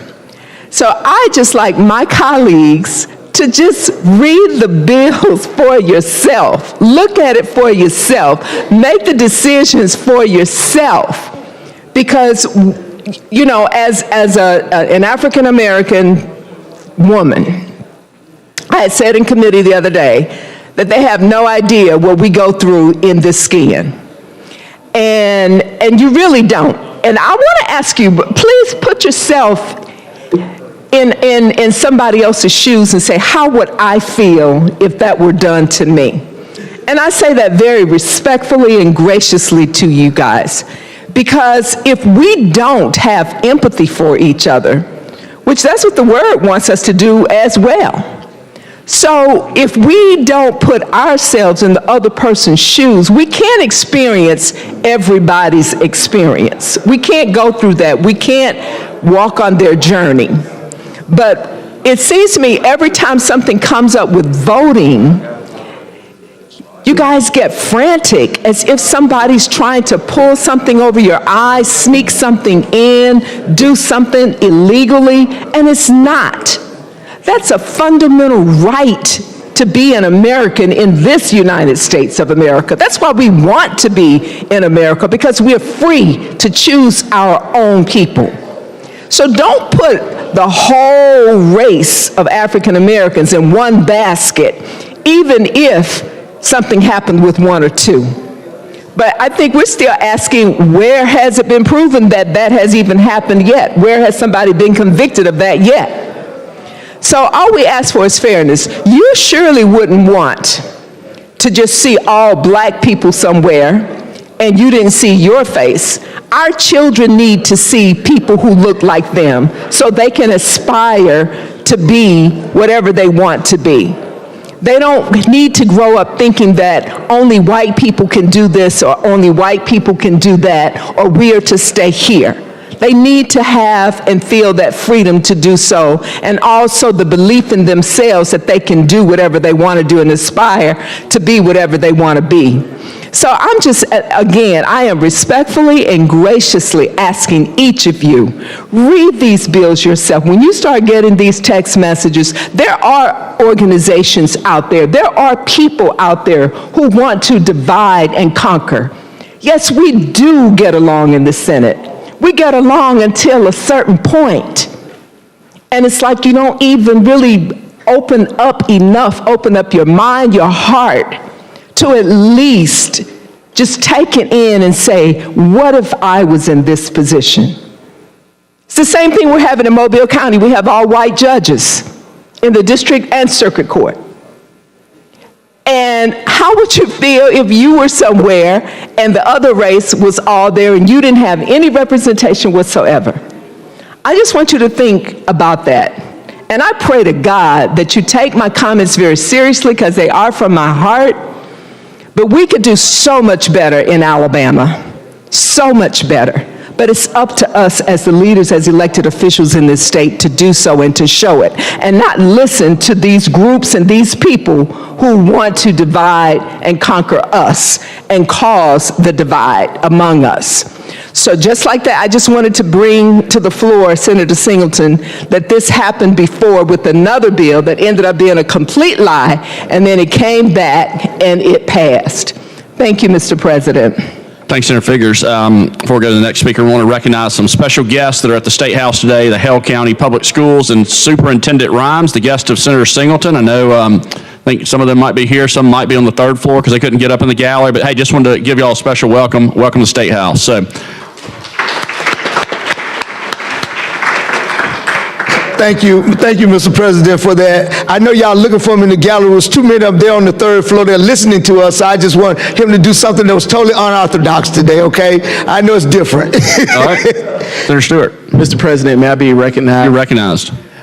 Leader Singleton, I want to commend you. I want to rise this afternoon to commend you for this legislation, this very important legislation. We are blessed in Alabama to live in one of the most diverse states in the Union. And we talk about voting, access to voting. As a Selma native, I represent Selma, represent part of the Black Belt, where the start of the voting rights movement is, and I represent Marion as well, Marion, Alabama, and Perry County, which was the precursor to a lot of the voter rights activity that we see. We live in a representative government. And so it's important for citizens to see their government at work. They need to be able to see, all we're asking for is to be able to have a government that's representative of the demographic. For example, in my district, we have a couple of counties that are significantly African American and Black that have no voter registrars. And so all we're asking, we're not asking for anything special. We're asking for fairness, the opportunity for fairness. I yield to Senator Singleton. Thanks, Senator Stewart. All right, Senator Singleton. With that, Mr. President, I'd like to carry this over to the caller chair. All right, any objection? Hearing none, so ordered. Senate Bill 246 is carried over to the call of the chair. Thank you, ladies and gentlemen of the Senate. Thanks, Senator Singleton. Senator Reed. Thank you, Mr. President. Thank you, Mr. Leader. Ladies and gentlemen, I think, have one resolution, Mr. President, that is something important that needs to be all right, Senator Barfoot. Thank you, Mr. President. I do have an SJR commending Carter Capital Company for being named the 2022 National Environmental Stewardship Award winner, and I'd like unanimous consent to bring this up out of order. All right, any objection? Hearing none, so ordered. Secretary Reed received the SJR. And Mr. President, if I could have it read at length. All right, Secretary Reed received the SJR and read at length, please. Senate Joint Resolution number 71 by Senator Barfoot commending Carter Cattle Company for being named the 2022 National Environmental Stewardship Award Program winner.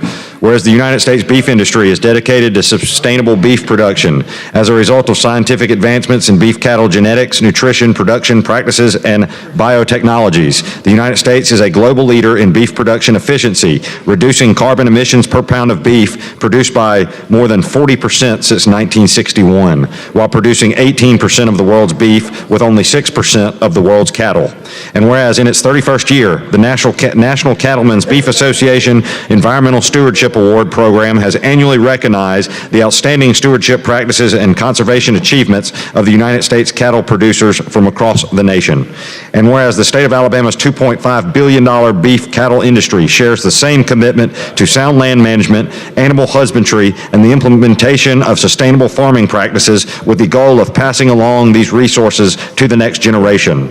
And whereas sustainability began as a lifestyle 7 generations ago when Carter Cattle Company in Pentlala, Alabama was established, Dr. Will Carter and Dr. Monty Carroll Carter make management decisions with the future in mind, utilizing rotational grazing for their forage-based feeding program, an implementation that has been vital to improving the overall health of the farm ecosystem, soil health, forage base, watershed, livestock, and wildlife.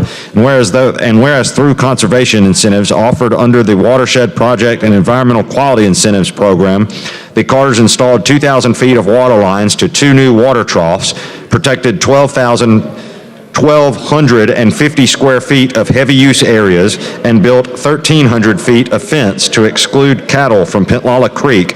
These efforts help the Carters utilize the land in the most effective way for their cattle herd while protecting natural resources. And whereas in 2022, Carter Cattle Company was nominated by the Alabama Cattlemen's Association and partner organizations to represent the state of Alabama in the National Cattlemen's Beef Association Environmental Stewardship Award Program.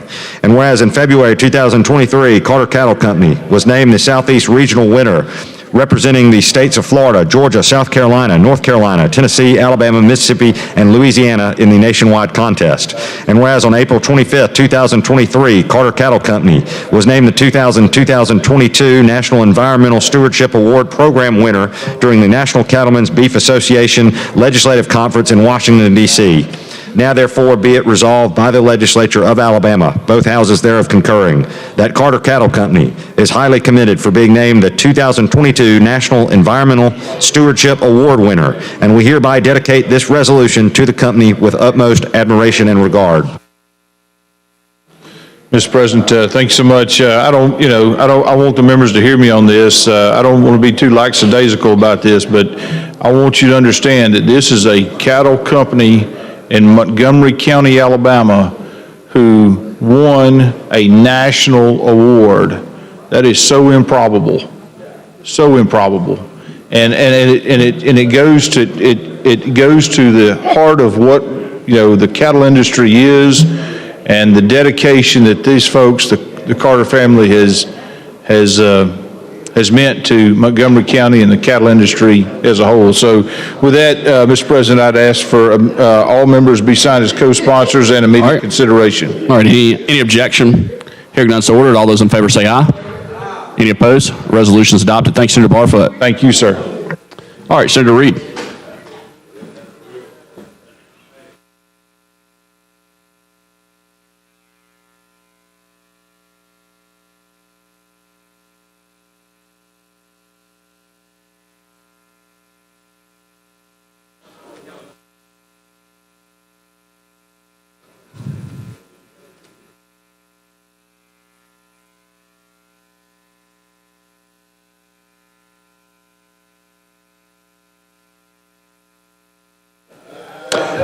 Thank you, Mr. President. Well, ladies and gentlemen of the Senate, thank you again always for being in your place, defending your districts, and being engaged and involved in things that are important for the people of the state of Alabama. Appreciate your working together. I appreciate all the explanations today. I asked you early on to offer explanations about amendments and the like, and I appreciate you all doing that today. With that, Mr. President, I'm going to make a motion. We leave the Journal open for House messages until 1:30 p.m. and also that we stand adjourned until 3 p.m. on Tuesday. But before I finalize that, I also want to make this announcement. For all of you that are mothers in our body, thank you. Also, all of us have a mother. This Sunday is Mother's Day. So don't forget it. Honor your mother.